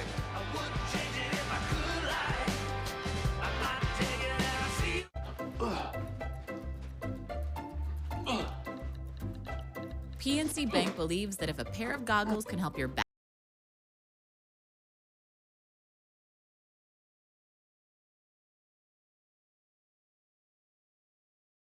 account, its low cash mode feature gives you at least 24 hours of extra time to help you avoid an overdraft fee. You see that? Virtual wallet with low passes. They've handed the ball on jet sweeps. He's gotten the deep pass going, and Zay Flowers has played this entire game with a drive and a purpose.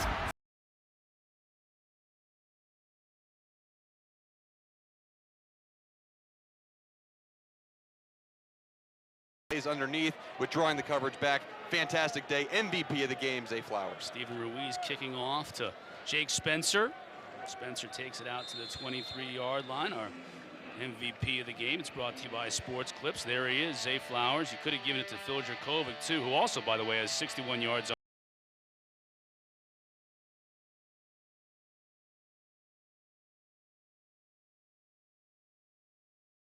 Flowers, and he is just going to produce game in, game out. Do you even think Zay Flowers understands what pressure is, Chris? We've had chances to talk with him.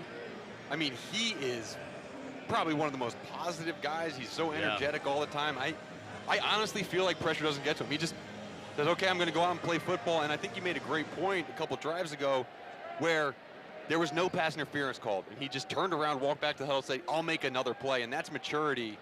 Oh, picked off. Speaking of plays, this one's going to go for a score. Jahmin Muse. Thank you very much. Yeah, Jahmin Muse was saying, Mr. Herzlich, stop talking. You're talking too much about Zay Flowers. What about our defense? And first turnover of the game for BC's defense, and Jahmin Muse, who was in that battle for that strong safety position with Jaden Woodby, who transferred in, makes a huge play off a tip. Runs it into the end zone. He was the leading interceptor last year, 3 interceptions for this BC team. And talking about this secondary, you and I have done a ton of Boston College games since the beginning of the ACC network, probably more than any other team we followed.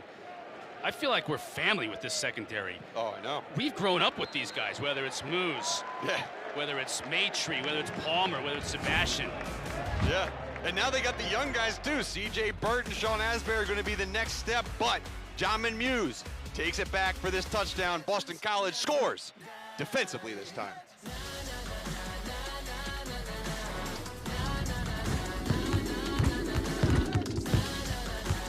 crock on your...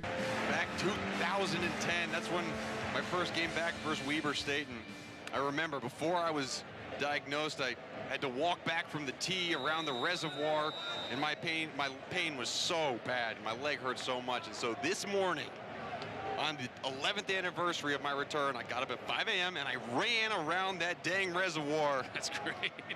Letting that bad boy know that I'm back. I was back, and man, it just feels so good. And you know, it reminds me, thinking about Arthur, the Colgate player who's back home in Ontario right now, watching this game, who's away from his team.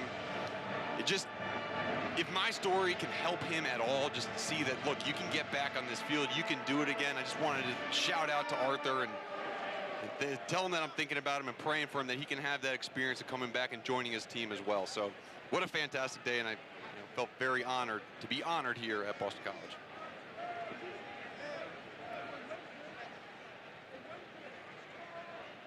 Here in the fourth quarter, Colgate now trying to make something happen. They've made a quarterback change. Harry Kirk, the sophomore from Lancaster, PA, now at the helm for the Raiders. There's a good look at Kirk. I can't tell what he's got working under the helmet, but if the flow on the backside is any indication, he's got some great hair. Great hair, regardless. Right. Just that is better than I got right now. There are some pictures around the athletic complex here at Boston College, though, of your playing days. Full head of curls. Oh, boy. Those curls were out and about, that is for sure. And on a nice day like today with no humidity, it would have been fine. But right, the wind would have been sailing through those curls. Those humid days, boy, that hair went out of control. Here's Kirk. Yeah, Harry Kirk's a guy that they're high on, too, and he's going to take over after Grant Brenneman leaves the school after this year, as he'll graduate and move on. But yeah, Harry Kirk, 4,800 yards passing in high school, 43 touchdowns through the air, 14 touchdowns on the ground. I mean, he's a real player. Pressure coming up the middle, tries to dump it off. And a nice job defensively. That was Sean Asbury. We are getting to see some true freshmen for Boston College playing on the defensive side. You know, we've seen Sean Asbury, we've seen Donovan Ezaraku. Haven't seen Bryce Steele yet. He's this linebacker they're really high on. He's in the game right now, number 2. Well, we had our meeting with Jeff Hafley yesterday, and Jeff Hafley knows that I played linebacker here, and you look around the stadium, you see Luke Kuechly on the billboards, Pete Cronin, all these big guys. And he looked at me and said, that guy Bryce Steele, he could be the best linebacker to ever play here at Boston College. And so there's some high praise for him. Kobe White returning this punt. Good to see number 7 in the game for BC. Didn't play last year because of an injury, so getting some time. Tonight after Northern Illinois, Georgia Tech. Join the quartet, Jordan Cornett, E.J. Manuel, Mark Richt, and my dude, Eric McLean.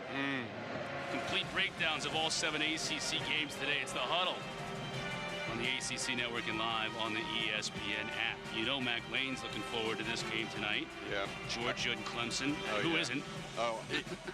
We've had this game circled on, I mean, everybody has. Every college football fans had this circled on the calendar since it was announced. Pretty fantastic. You saw all those, some of those great jersey numbers up there on the wall, including number 40, Luke Kuechly. Dennis Grosel now in the game for Boston College. It's Jelani Galloway, pickup of about 10 yards. What a luxury, by the way, to have a guy like Dennis Grosel as a backup quarterback in this league. Let's not forget he threw for over 500 yards in the Virginia game last year. Oh, my goodness. How about that? I mean, you know, Phil Jurkovec has an injury last year, and then, okay, Dennis Grosel, yeah, we know what he can do a little bit, but then he comes out with a 500-yard performance. 6 touchdowns. I mean, this was the best performance by a Boston College quarterback maybe ever. It was fantastic. I thought I was an old undergraduate student, too, when I was on the 5.5-year plan. Grosel, I think, has been here forever. Blaine Briggs is down on the play. That's a tough break for Colgate. He's actually played a heck of a game at that middle linebacker spot. He really has. That whole linebacker core for Colgate, very impressed. We'll take a break when we check on Blaine Briggs when we come. Johnson. Yeah, when he got that interception, he's pointed to his right side. His entire family was literally standing right there, leaning over the rails. They have shirts on with his face on it. I think they planned it out. It was the perfect timing and really special moment. Yeah, that is great. He's right there. You're right, Jalen, right in that front row. That's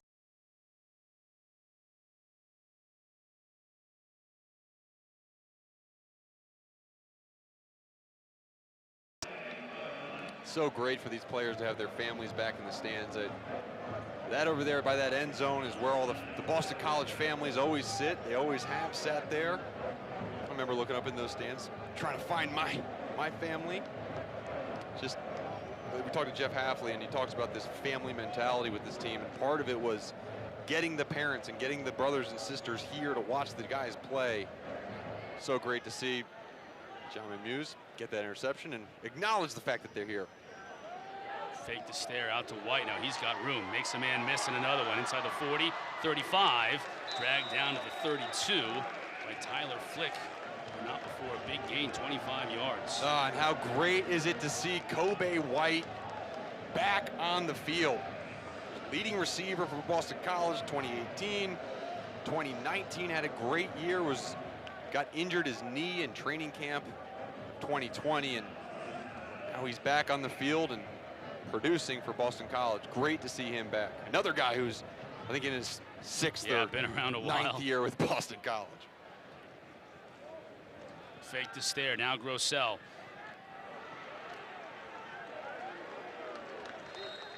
Gets a tight end. It's Brandon Smith. Yeah, Brandon Smith actually had a huge spring game. Yeah, I remember Chris, that, you're right. We called that spring game, and he had 4 or 5 catches and was very productive. Another guy who's making an impact on this team and can be a really good outlet in the receiving game.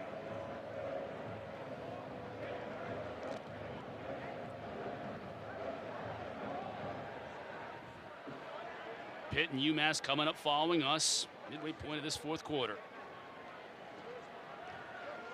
Grossell looking to throw. Has time. Now flushed out of the pocket. He'll have to use his legs to get what he can. Woo! Stays in bounds inside the 20 and down to the 16. Yeah.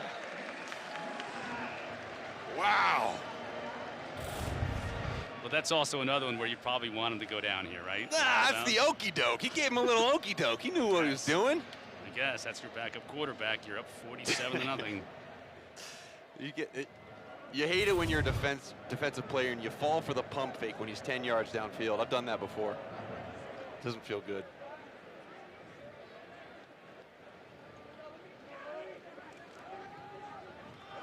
Give to Stare. Through the hole, picks up about 5 or 6. Give him maybe 7 on the play.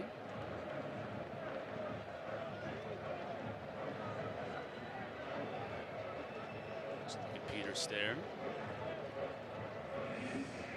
Hafley getting some of his players some run here in the fourth quarter with the big lead. Yeah, a big one that a lot of these Boston College fans are watching is Drew Kendall. He's the #1 player in Massachusetts, number 66. Backup center. He's a guy that they're really high on, and when Alec Lindstrom leaves for the NFL, assuming it's after this season, he will try to get it to. Yeah, he'll be Kobe. the guy. Yeah, try to get it to Kobe. Owen Goss was there, defending on it. Nice job by extending this play, though, by Grossell. Yeah, I've been impressed with Grossell. I mean, he is commanding this offense like it's his own. And when we talk to the coaches, they say like Dennis Grossell knows the playbook almost better than Frank Cignetti, the offensive coordinator who implemented this playbook. I mean, he's just that type of guy that, you know, you mentioned it, wanting him to slide. Yes, you want him to slide because he is that good as a backup where he can operate the offense, maybe not as effectively as Jurkovec, but he can make the plays necessary and make good decisions with the football, as we just saw there. Here on third down, going to the corner. And defended well, too well, unfortunately, with the flag coming down at the end. Tried to hit Jelani Galloway, but Colin Troop was there and just got there a little too early. Pass interference, defense number 7. Ball be placed at the 2-yard line. First down.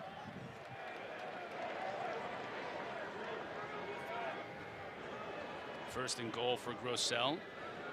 Coach Hafley also talked about a moment against Clemson last year when he had to put Grossell in a 3rd down play, and it's a 4th down play. 4th down, right? Yeah. Wasn't afraid to have him throw a pass right off the bench. And if you remember, I mean, that Clemson game, Boston College was leading at half. I mean, they were right there in it, and Dennis Grossell went in, and Jeff Hafley said, throw the ball with him, because he had that much faith in his ability and converted on that 4th down. Converting on this 1st down is Stair with the score. Peter Stair extends BC's advantage.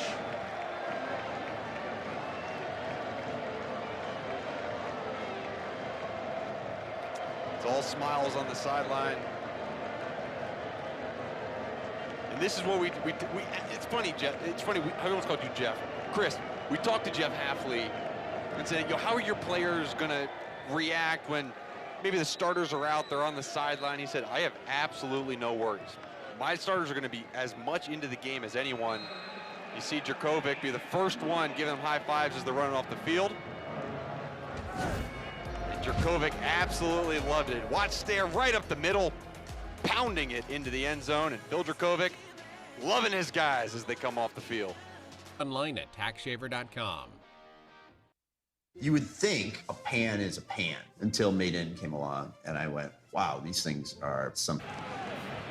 Ruiz kicking off for Boston College.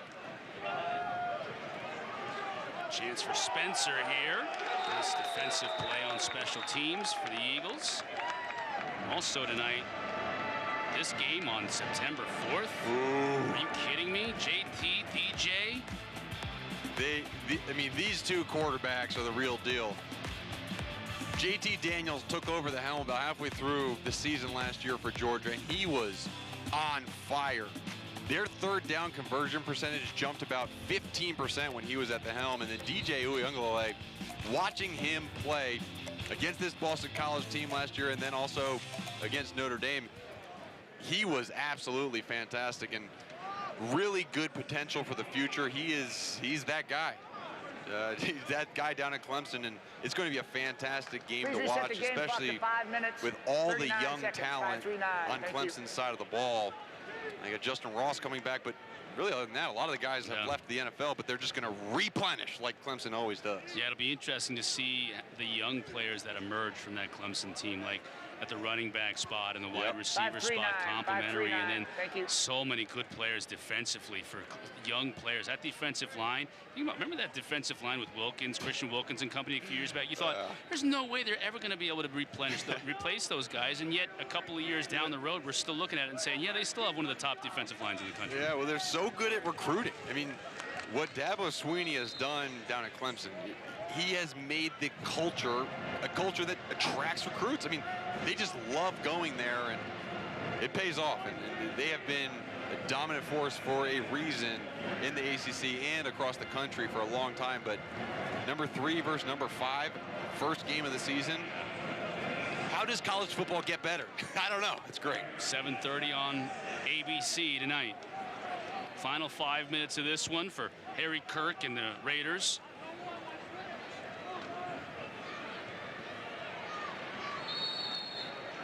Rory Booz on the end around, picking up good yardage. Again, working on things for this team. They've got Stony Brook next week. They've got some games that are going to be tough but winnable down the road. And they were 0-2 in the spring. They scheduled 4 games, could only play 2 of them, lost both of them on the road. In 2019, they were 4-8, Mark, and even 4-8 is not acceptable to Colgate when you think about the tradition they have and what they were able to do even as late as 2018 when they won 10 games. So getting back to that winning tradition, that's what head coach Stan DeCoste in his first year is going to do. Yeah, you talk about just a span from 2008 through 2018, 11 seasons. They won 5 Patriot League championships in those 11 years. I mean, this is a program that is so good traditionally. I mean, it's really, there's like 3 or 4 programs in that Patriot League that are always winning it. Holy Cross, Lafayette, Colgate. And Colgate wants to get back to being in that conversation. And with what we've seen today, they got a real shot. Costi played for Dick Biddle, the legendary coach there for so many years, and then was an assistant there starting in 2007. Brandon Casamajor bouncing it outside, picking up yet another first down.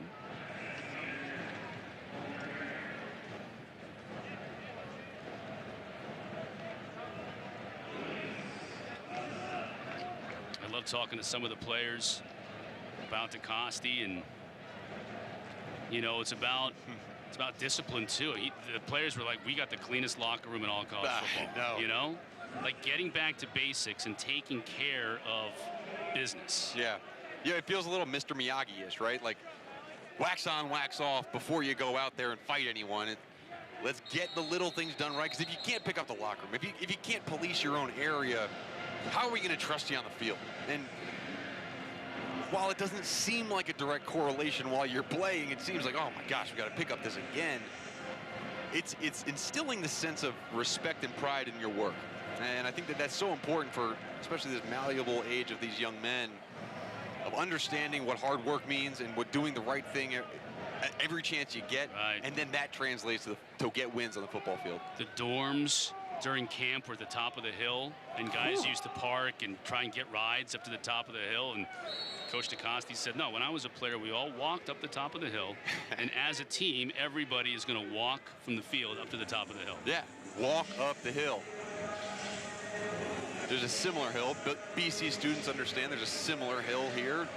$1 million staircase. You walk up to upper campus.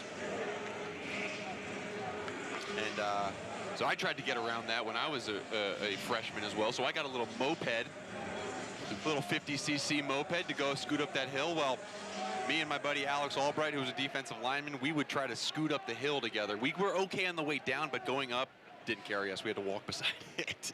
About 250 pounds each on that moped. Ooh, dangerous pass out in the flat, gets away with it. Booze on the receiving end, incomplete. It'll bring up 4th down and 5 right at midfield, and Costi opting to punt it away.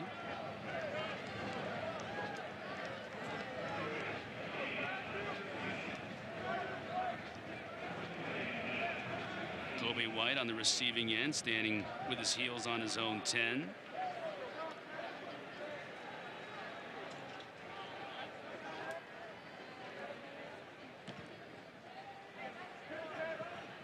Fair catch signaled.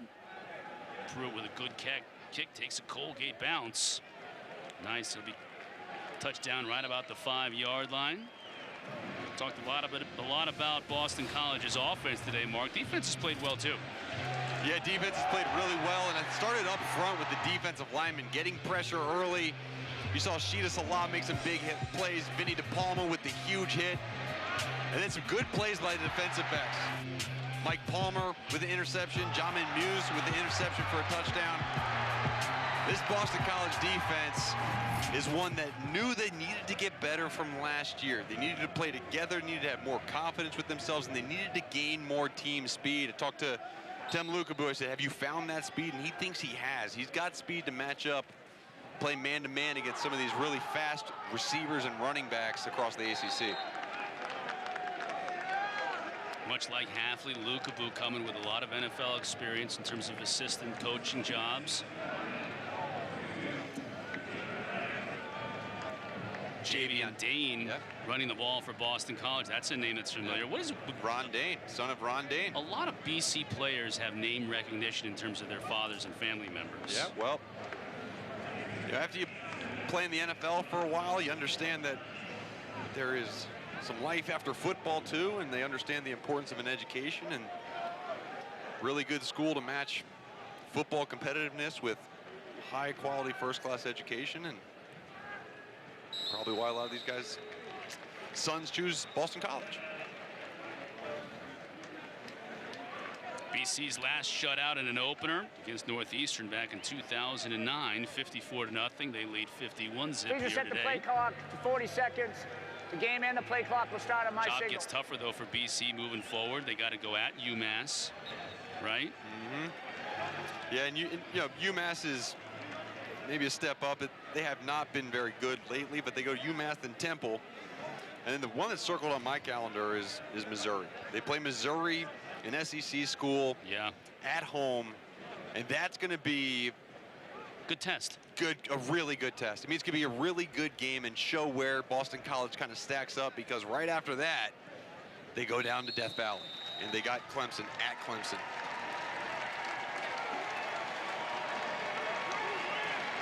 Ovation for the fans who are in attendance today. 28,991 in the return to football for fans here in Chestnut Hill, and they were treated to a dominating shutout performance.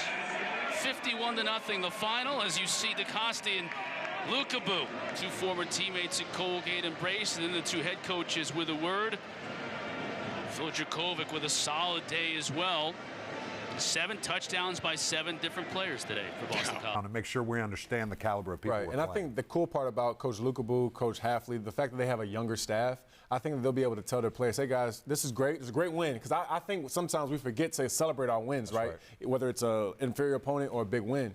But it's hard to win in football. It's hard to put up 50 points against anybody. So I think, you go and look at this film, you get excited about it, but then moving forward, you just keep that even kill mindset, because these guys certainly have an experienced team, and that showed today. Go ahead. No, you go ahead. Where Hafley is going to want to get is, we're not worried about those opponents. I'm not worried about who we play. We're worried about Boston College. We're worried about ourselves, and if we're playing to our standard that we set in place, and I certainly think that's where they're going. Really like this staff. Well, it's really hard not to look at that schedule and only see one team with a number in front of them, that being Week 5 versus Clemson. You got to be greedy when you look at this schedule. I mean, heck, Jeff Hafley was the lone coach who achieved that 6-win plateau of any first-year FBS coach last year, so we know what he's capable of doing. Talk about getting greedy. When you look at that schedule, how many wins do you see? Yeah, I think double digits is in play. I mean, I have them as the number 2 team in this preseason, going into this preseason in the Atlantic. So I'm very confident about this team on paper, and what we saw today kind of affirms a lot of those things. But as you mentioned, Jordan, the really big test there is going to be at Clemson. By the way, for the 3rd straight year, I'm sure those guys are a little upset about that, having to travel down to Tiger Town. But we're going to be there. I cannot wait to see these two teams in person October 2nd. I've never had the experience of being in Clemson with the mayor shaking hands. I know you have. So I'm really excited to see him in Death Valley in all his glory on a football Saturday with what we hope to be an undefeated Boston College team. Another thing we hoped to be able to do, and we have the opportunity, is to talk to Mark Herzlich. 11 years to the day Mark Herzlich beat cancer and returned to the field there at Boston College. He was on the call today with Chris Cotter, and we hear more from him post-game. Mark. All right, Boston College came out today, and we knew they were going to be effective offensively, and Phil Jurkovec and Zay Flowers did not disappoint. Lots of yards throughout the air, touchdowns, 7 touchdowns by 7 different players, but really what I learned was the defense really got after the quarterback. Sheeta Salah is going to be a problem in the pass rush game, and then Boston College defensive backfield played a shutout game versus Colgate today, and I was fortunate enough to be honored today, as it was the 11th anniversary of my return to football after battling cancer, and it was such an honor to be here and to be honored by this crowd, this amazing crowd back at Boston College. It's going to be a bright season for this BC Eagle team. Thanks, Mark. We are 20 minutes away from kickoff. Miami, Alabama. Canes thinking upset. If they're going to do it, I asked the fellas how. They give their answers next.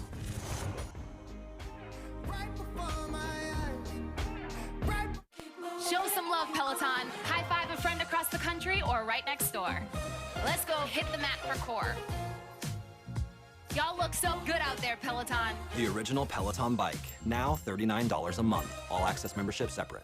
Having trouble getting help for erectile dysfunction? Get help fast with Lemonade Health. Just answer a few questions.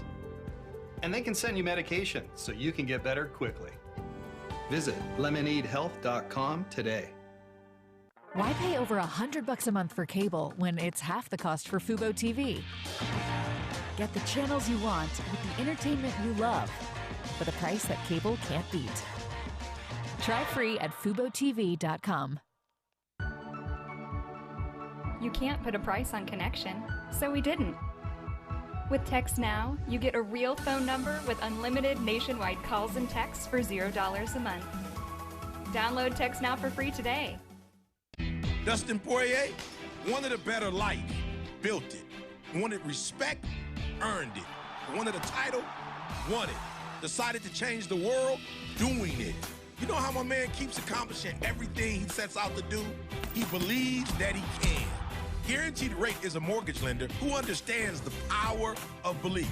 First home, dream home, whatever your goal, you can make it real. Because if you believe, you will.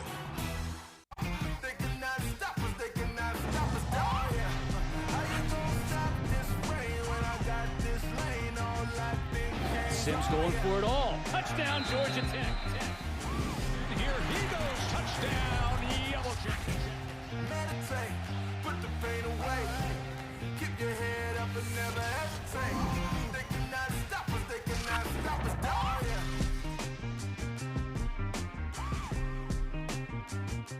A lot of people are watching this Miami team right now with their eyebrows up saying, these guys look different, they look good. We like to be the underdogs, especially coming into the season. I do think Miami plays its best when it has a chip on its shoulder. Into the end zone! Touchdown for Miami! Someone please crown the king. We have really good leadership on this team. You know, we got a bunch of older guys that came back from last year's team, which, you know, at the same time, it doesn't mean anything, right? You got to come out here, you got to play good, you got to play well, you got to prepare the right way. We have high expectations. I think we have a lot of guys that came back to meet those expectations. King rolls out, looks downfield, caught, touchdown. Miami is pouring it on. We never really bought into the hype, you know.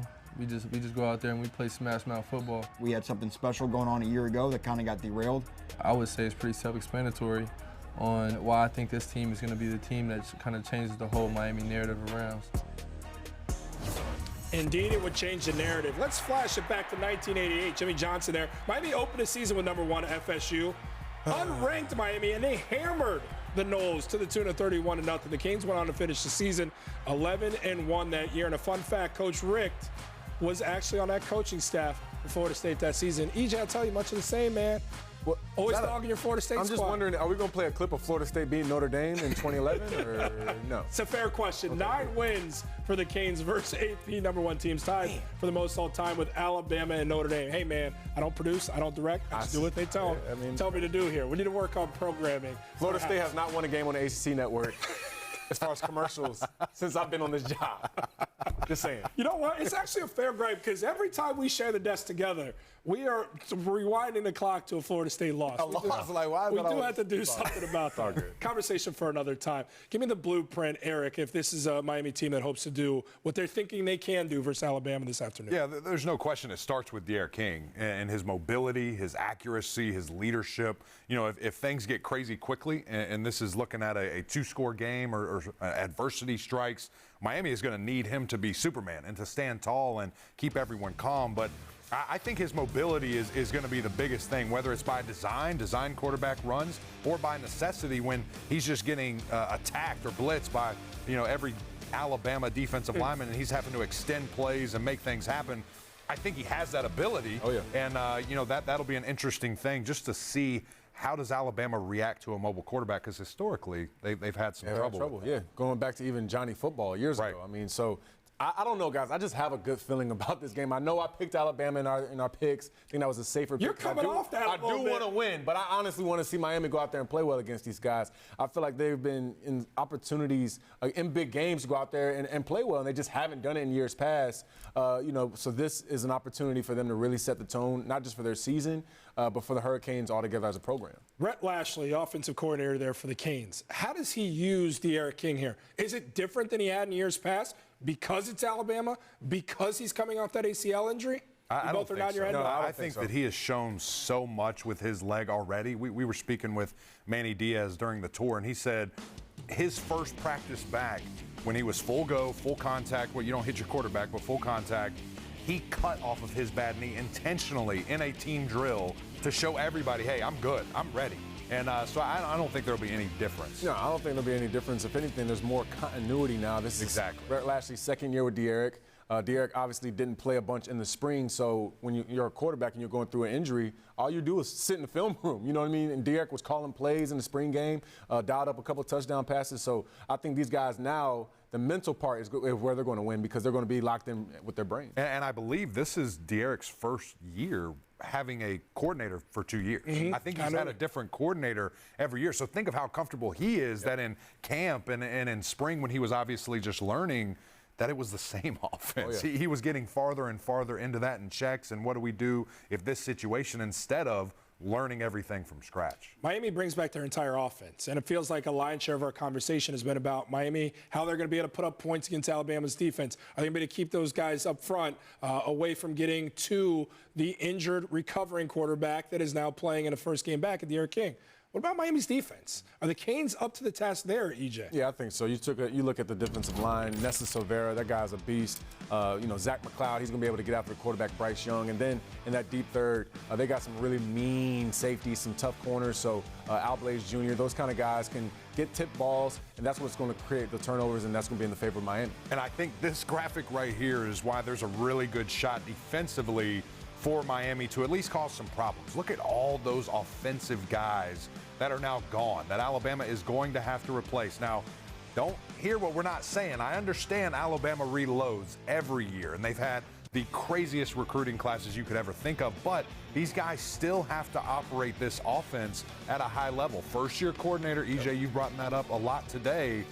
This is the time you want to play Alabama, which may be crazy at the end of the day to say that, but I agree with that statement. Tua, Jalen, now Mac. It feels like Alabama is all of a sudden quarterback you, right? out of nowhere here. Bryce Young, he played in 9 games last season, limited action. They were in blowouts naturally because that's what Alabama does. Give me a little bit of insight on a quarterback Bryce Young is. Is this guy a game wrecker? Yeah, I think he is. I mean, I went back and watched this spring game. He's electric. He's a guy that has the arm, he has the vision, he has the creativity to make some of the throws that you don't really see from a sophomore or freshman unless it's DJ Uyunglele or Trevor Lawrence. I would say they're kind of in the same class. I think the thing that Bryce Young is going to bring is the fact that he has guys around him. Mechie, the tight end that they have, the offensive line's always solid. So I think also the important part for Miami defensively is to stop their run game. Try to make Bryce Young beat you with his arm. I think that might put him in a tough spot. I think the only concern that I have with Bryce is just his size. He is a small guy. It's going to be interesting to see him out there, just how he operates. Now, there's been a lot of shorter quarterbacks of late be able to really dominate this collegiate game, but something to keep your eye on, because there's some small guys like D'Eriq King who are thick and grown men. This guy, he's still a little thin and kind of a baby. So we'll see, is he ready to take some hits that Miami is going to be delivering? Questions on Bryce Young and his ability to run this program? He's young, man. He's young. He's young. Questions for D'Eriq King, though, coming back from injury. It's been a long and arduous road for him recovering from that ACL injury, one worth documenting. And we take you behind the scenes on the recovery and the road back for D'Eriq King and those Miami Canes.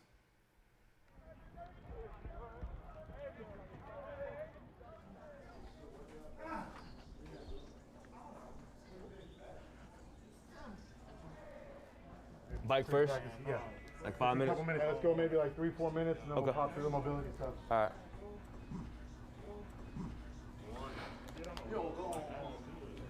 Sometimes.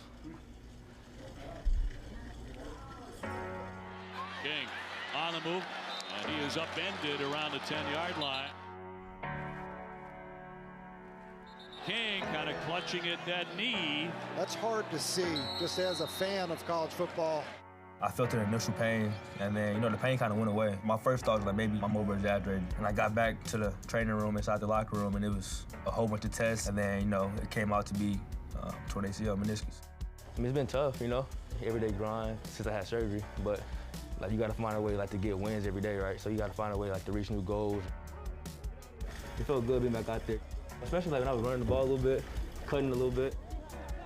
I haven't practiced since December, right before the bowl game, the last practice I had, so I was super excited. Maybe when 10 pops, and we'll pop it off, and then we'll head into the pool. Okay.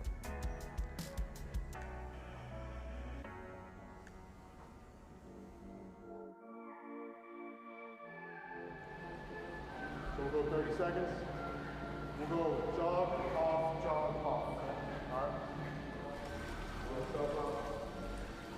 Loosen them up, keep the legs moving in the water.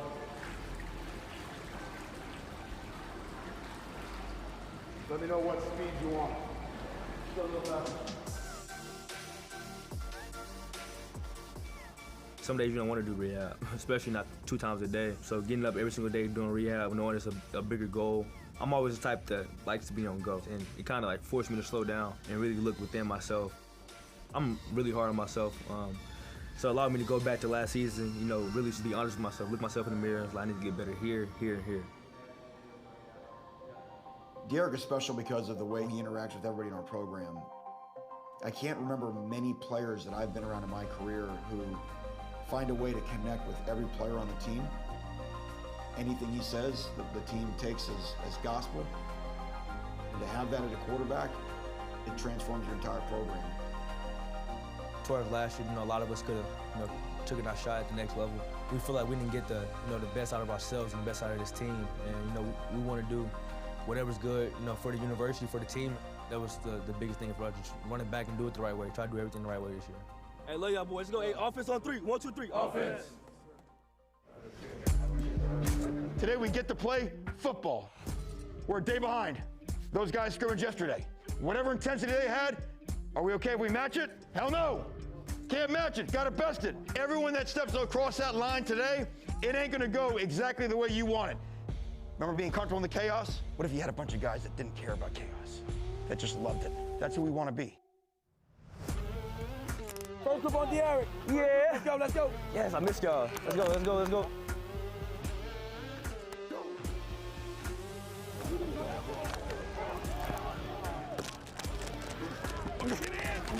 Yeah!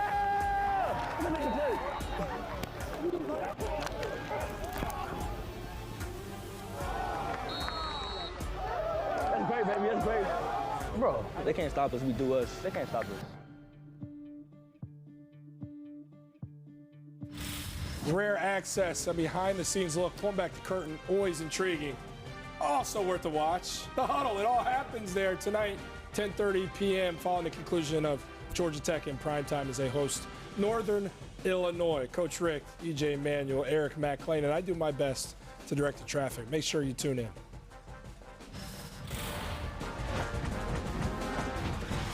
I've never done anything like this. Streaming this weekend, 3 must-see events are available with the Disney Bundle. On Disney Plus, Billie Eilish like you've never seen her before in her Happier Than Ever, a love letter to Los Angeles concert film. On Hulu, 3 strangers share an obsession with true crime on Only Murders in the Building. And on ESPN Plus, catch all the action as college football returns. 3 must-see events, only one way to see them all. Get the Disney Bundle today, only $13.99 a month. You think you know Black history, but then you blink. And just like that, there's more. More record-breaking. For the most amounts of wins. More unprecedented firsts. First Black woman to coach full-time in the NFL. And you know there's more magic. Black history is always being written. All you have to do is blink.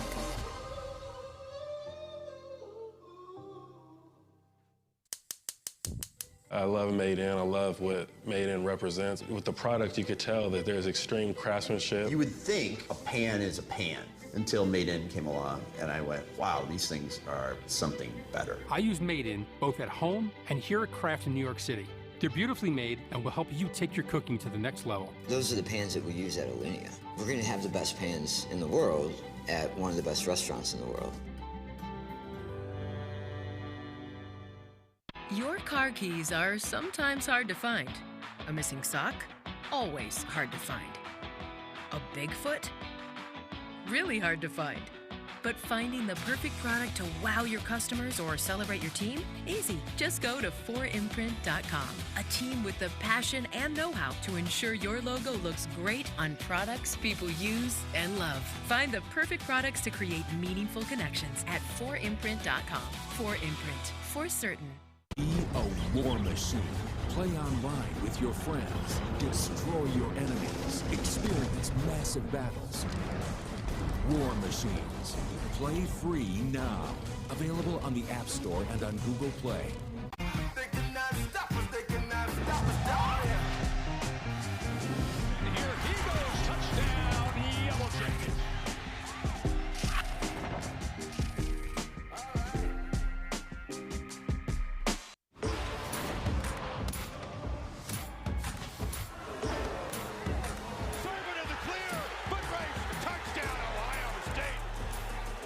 I think it definitely left a bitter taste in our mouth, and we know that's, we want to end on top. We want to end, victorious, and we want to finish the right way. Lawrence looking to run all the way, and he'll be dragged down behind the line of scrimmage by Togiai, and the ball's on the ground.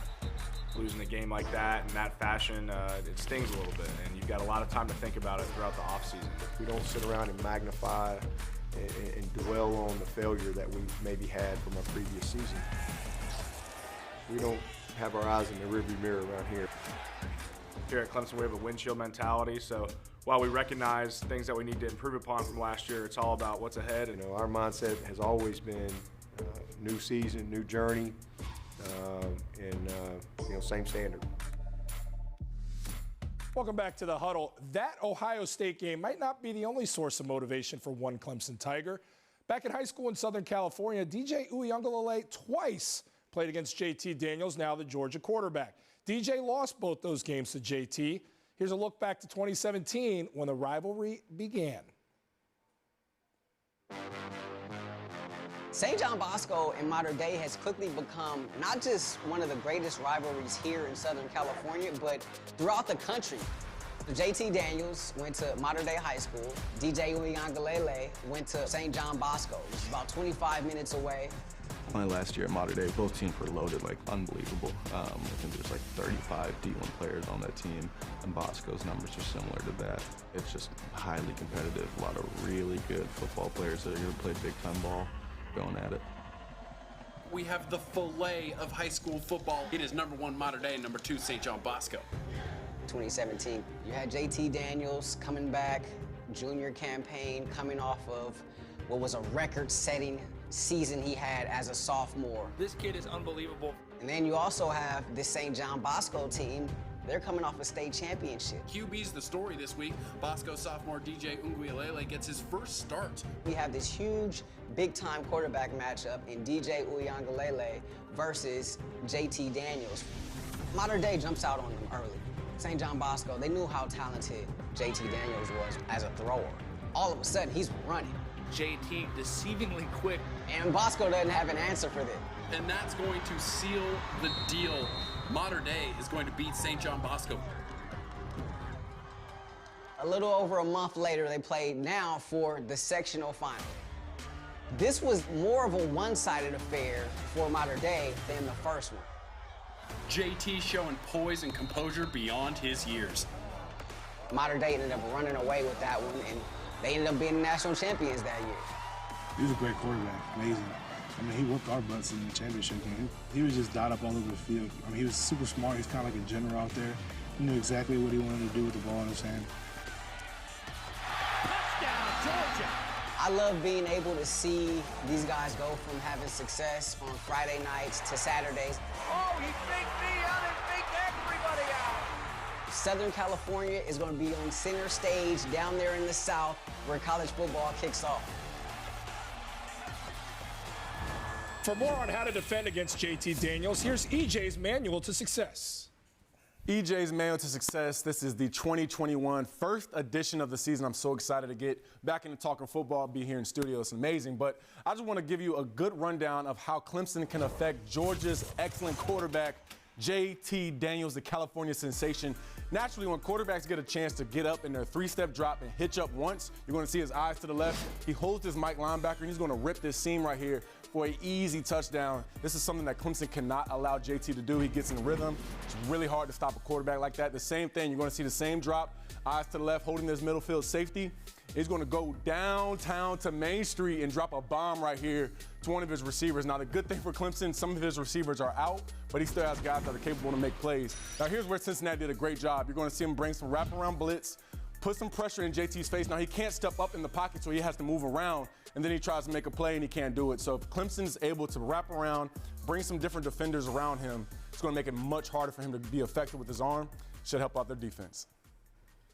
Great stuff there, EJ. Now let's take a listen to Dabo, who caught up with the game day crew earlier today. How important is it to have Justin Ross back as far as the offense is concerned? Well, I mean, you know, that's like asking if you know I could reincarnate C.J. Spiller today. I mean, and put him back in the backfield. I mean, he's just a special football player. Yeah. I mean, he just makes everything better. Right. I mean, he's a matchup problem. Yep. He's incredibly competitive. Yeah. I mean, he's special as a player. So that's what he brings to the game. But then it's who he is as a person. Right. It's what he brings to the locker room. Yeah. It's what he brings. It's that edge that he brings from a personality standpoint. Gotcha. And then it's what he's been through. Okay. It's the toughness. It's the living, breathing example of perseverance. Yes, sir. What it looks like. Yeah. You want to know? Look at that guy. That's right. And for all these young people to watch him for the last 19 months on this journey, he's just a living, breathing example of, oh man, my ankle hurts a little bit. I don't need to worry about that. and also an appreciation of being able to play the game, because man, the game can go just like that. Yeah. And he brings joy every single day that he steps on the practice field, in the flex lines, in the weight room, running sprints. Justin Ross has nothing but joy. Yeah. So he's an unbelievably talented player, but it's all the other stuff that he brings from his experience, his leadership, his journey, his personality that I think impacts our team. This game is going to be a joy to watch. I mean, 7:30 kickoff on ABC, Clemson, Georgia. If anything belongs in prime time, it's this matchup right here. Two evenly matched teams, so evenly matched. We're going to take a dive into the position matchups, because that's where the story in the game could truly be won. I'm curious with you guys, who has the advantage? And we start with the position groups of Clemson's offensive line versus UGA's defensive line. Okay. It's going to be tough. Start us off, EJ. All right, so I'm going to go Clemson offensive line here. I know we are shuffling a new center, but you talk about Matt Brockhurst and Jordan McFadden on that left tackle side. I still think these guys are well taught and they're well coached. EMAC, you know that probably better than any of us. And then also they're going to have some running backs that are willing to help in pass protection as well. That doesn't spell Clemson. That's why I have this written down. I think it's going to be interesting when you have question marks at the position, whether it's center or left guard, not knowing where Clemson's going to go, who's going to run out there first at the position. There's a reason there's question marks, right? Because they're trying to find the best five. Is that the biggest weakness on this Clemson roster when you look at question marks for them moving forward? Is it the offensive line? No, I don't think there's any question. Those guys have to go out and prove it. I mean, the last time that we saw them going against Ohio State, they got manhandled. And there's no denying that. It's not an objective, that's a fact. And so those guys have to come out with a chip on their shoulder, be a little angry, and, prove us wrong. Because until proven otherwise, that's who you are. Yeah, prove you wrong, because I went with Clemson over. I was going to ride. That's right. That's right. All right, let's flip this on its head. Clemson's defensive line versus Georgia's offensive line. Who has the advantage here? That one is super easy to me. I think Clemson has the best defensive line in college football. I think that depth is a huge thing. When you talk to head coach Dabo Swinney, there's been two very prestigious defensive lines in Clemson history, 2014, 2018. 18 had the star power, 3 first-round draft picks. 14 had the staying power with depth and with so many guys. There's 5 guys that were on that defensive line, only 4 play. There's 5 that are still in the NFL today. It was a loaded class, and so that's where Coach Swinney compares it to those guys, because it has some stars, it has some names but there's also 4 deep at defensive end, 4 deep at defensive tackle. 2 and 2 can only start at one time, so they're going to be rotating guys in and out. Really quick before we get to you, EJ, is this Clemson's, arguably, could this be the best defensive line that they've ever had? I know you mentioned 14. They've got to go do it. They certainly have the bodies to do so, but they have to go out and deliver, because you're looking at those 2 guys, those 2 unique defensive lines that were just, their legendary status. These guys can get there. Yeah, and I think also you look at Clemson, you look at Alabama, I would say that's D-line you. Because, I mean, you look at the past 5-10 years, they've been putting out so many NFL products. But I think the thing that Clemson's D-line does great is their gap integrity. A lot of times when you see them running their blitz schemes with their linebackers, James Skowski coming off the butt of Brian Brissy, or another linebacker coming off the butt of Miles Murphy, they're doing their job. So sometimes it's not called for the 3 technique or the defensive end to get the sack. Sometimes they got to hold up a right guard or a right tackle to let somebody else come in. So I think that's what they're going to do against JT Daniels. And you look at both of these D-lines, very good for Georgia, for Clemson. I think the biggest difference that you see or will see in this game with Clemson's defensive line, those guys can rush the passer as well, as you were just saying. Georgia's, it's a little bit more if you want to hold the point. Now, 99 will get back there and he can do some work, but those guys are to hold a point and to hold up offensive linemen. Clemson's, they'll get after you. So if you guys are telling me both defensive lines have the advantage over the offensive lines,